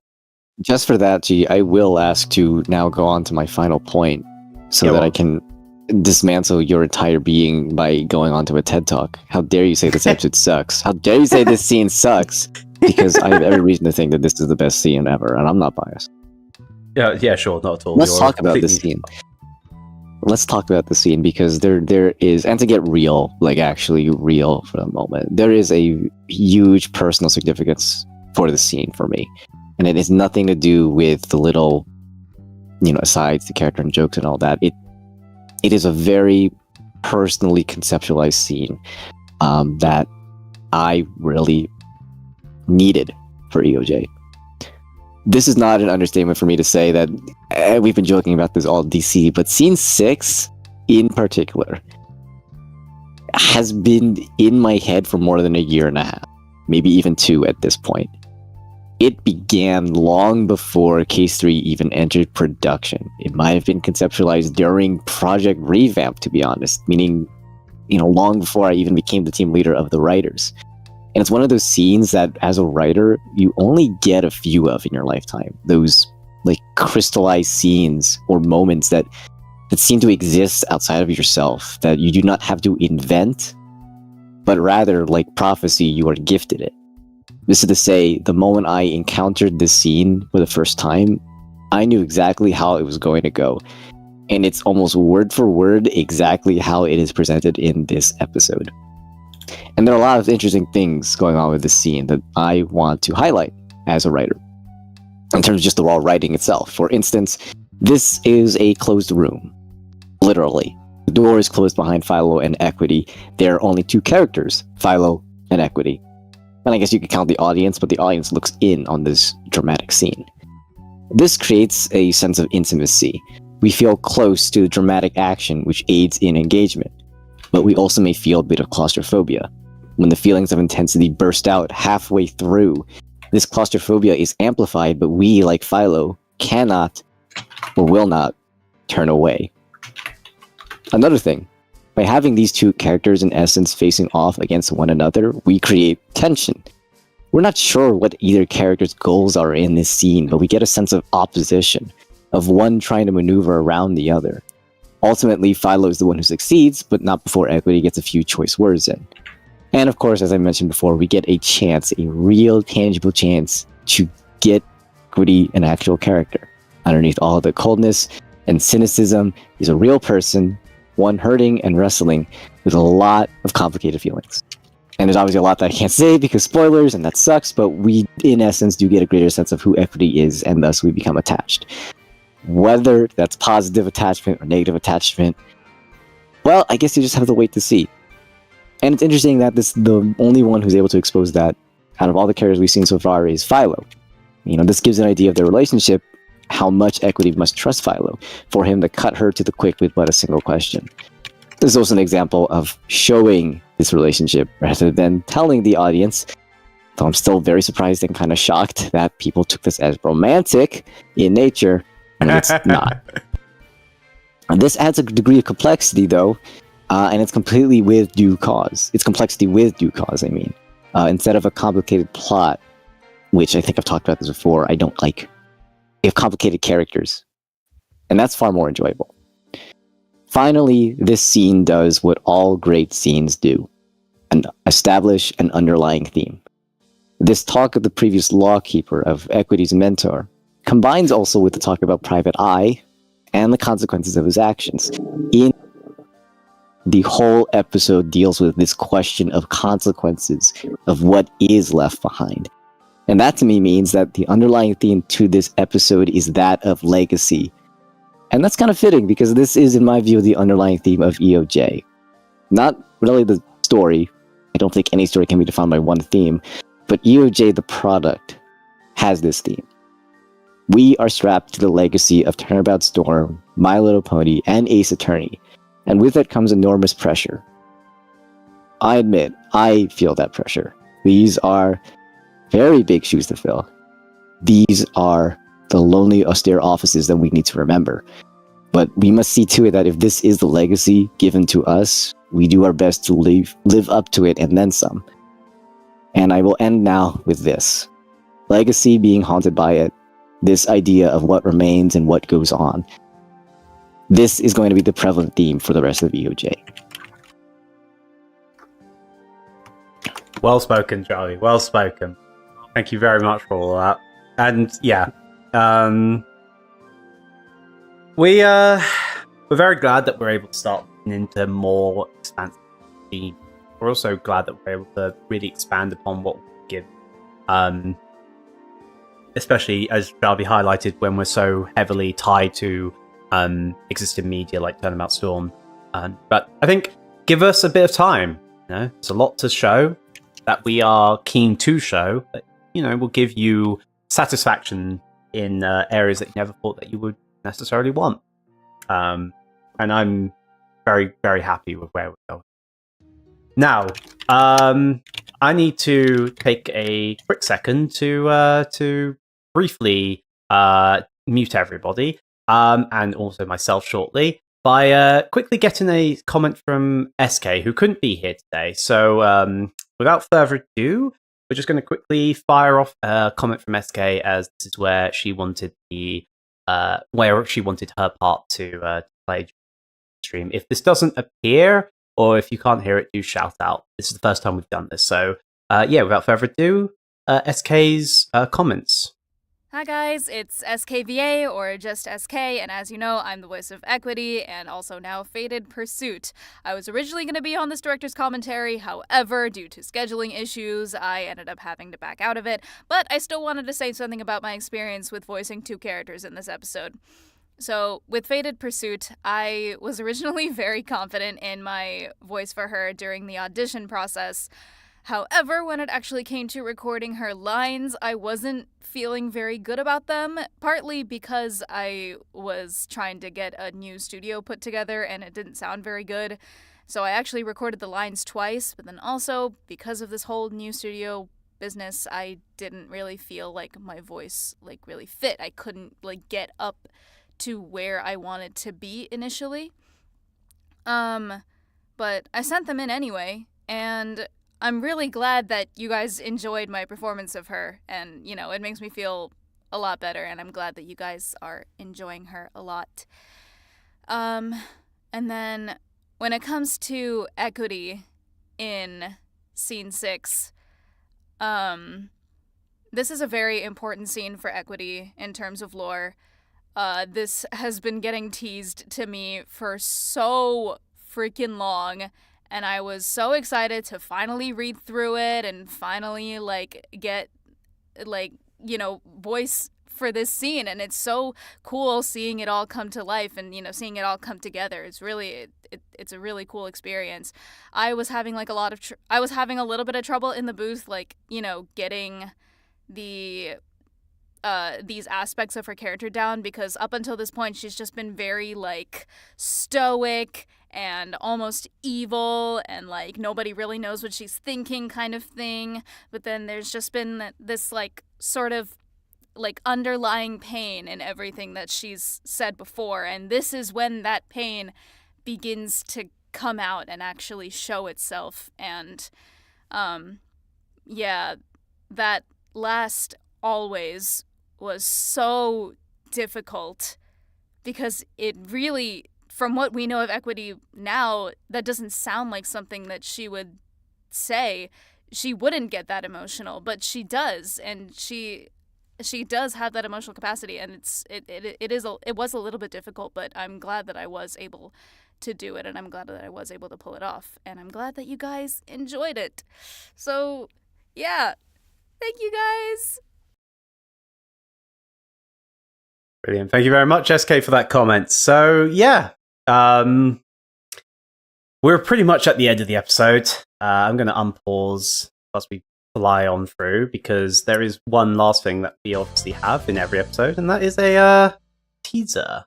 A teaser of who may be coming next. It's Lauren. Who is that? Who is that? Very funny. Another. But yeah, once again, also fun thing, the first credits didn't have, like, a proper fade in with the text, I think. So got corrected in this one. Just a nice quality of life improvement. I will say, I don't think I mentioned it in the previous DC, but the credits hold a lot of information. I know I said that much, but you definitely want to be taking a bit more time with it. And also, a lot of people have asked questions about where they can find this song. You can't, because it's only available in these episodes, because it's an original song. So, yeah, you know, at some point we will release the whole thing as a standalone without text. The problem is we can't, because spoilers. So yeah, take that as you will. I don't think there's anything else I need to really say about the credits, because we've already covered it in depth last time, but boy howdy, is this just a wonderful chef's kiss add-on. It's a nice little bow to add on to everything. I completely forgot I composed custom music for KMA itself. It's been so long. It has, like, these episodes, I mentioned it in the pre-premiere, but, like, we wrote this, planned this, like, half a year ago, so stuff is just, man. I've loved seeing people picking up on several stuff that's been revealed in these credits. Yes, there's a lot of little tidbits that I'm surprised people caught on so quickly.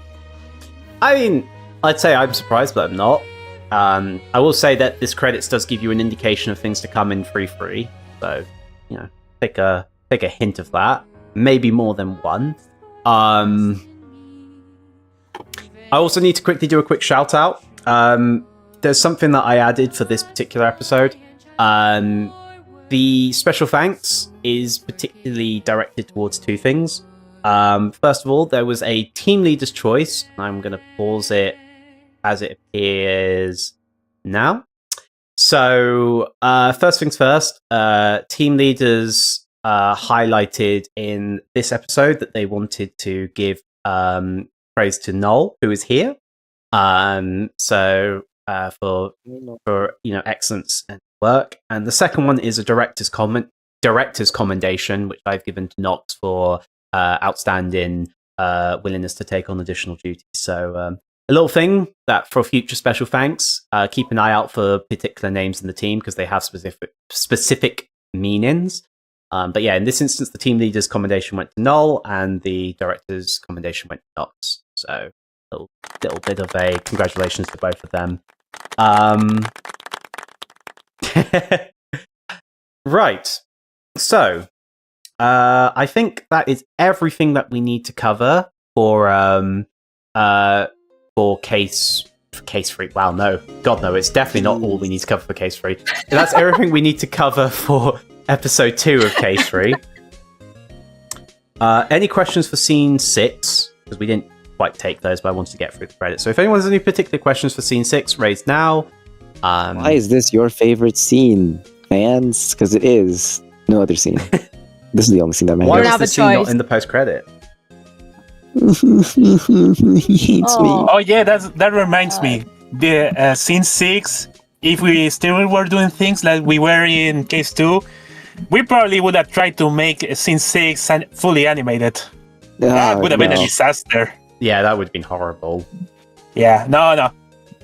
We've learned that if we can do something as a regular we shouldn't animate what we can do as a regular scene. Quite. Yeah.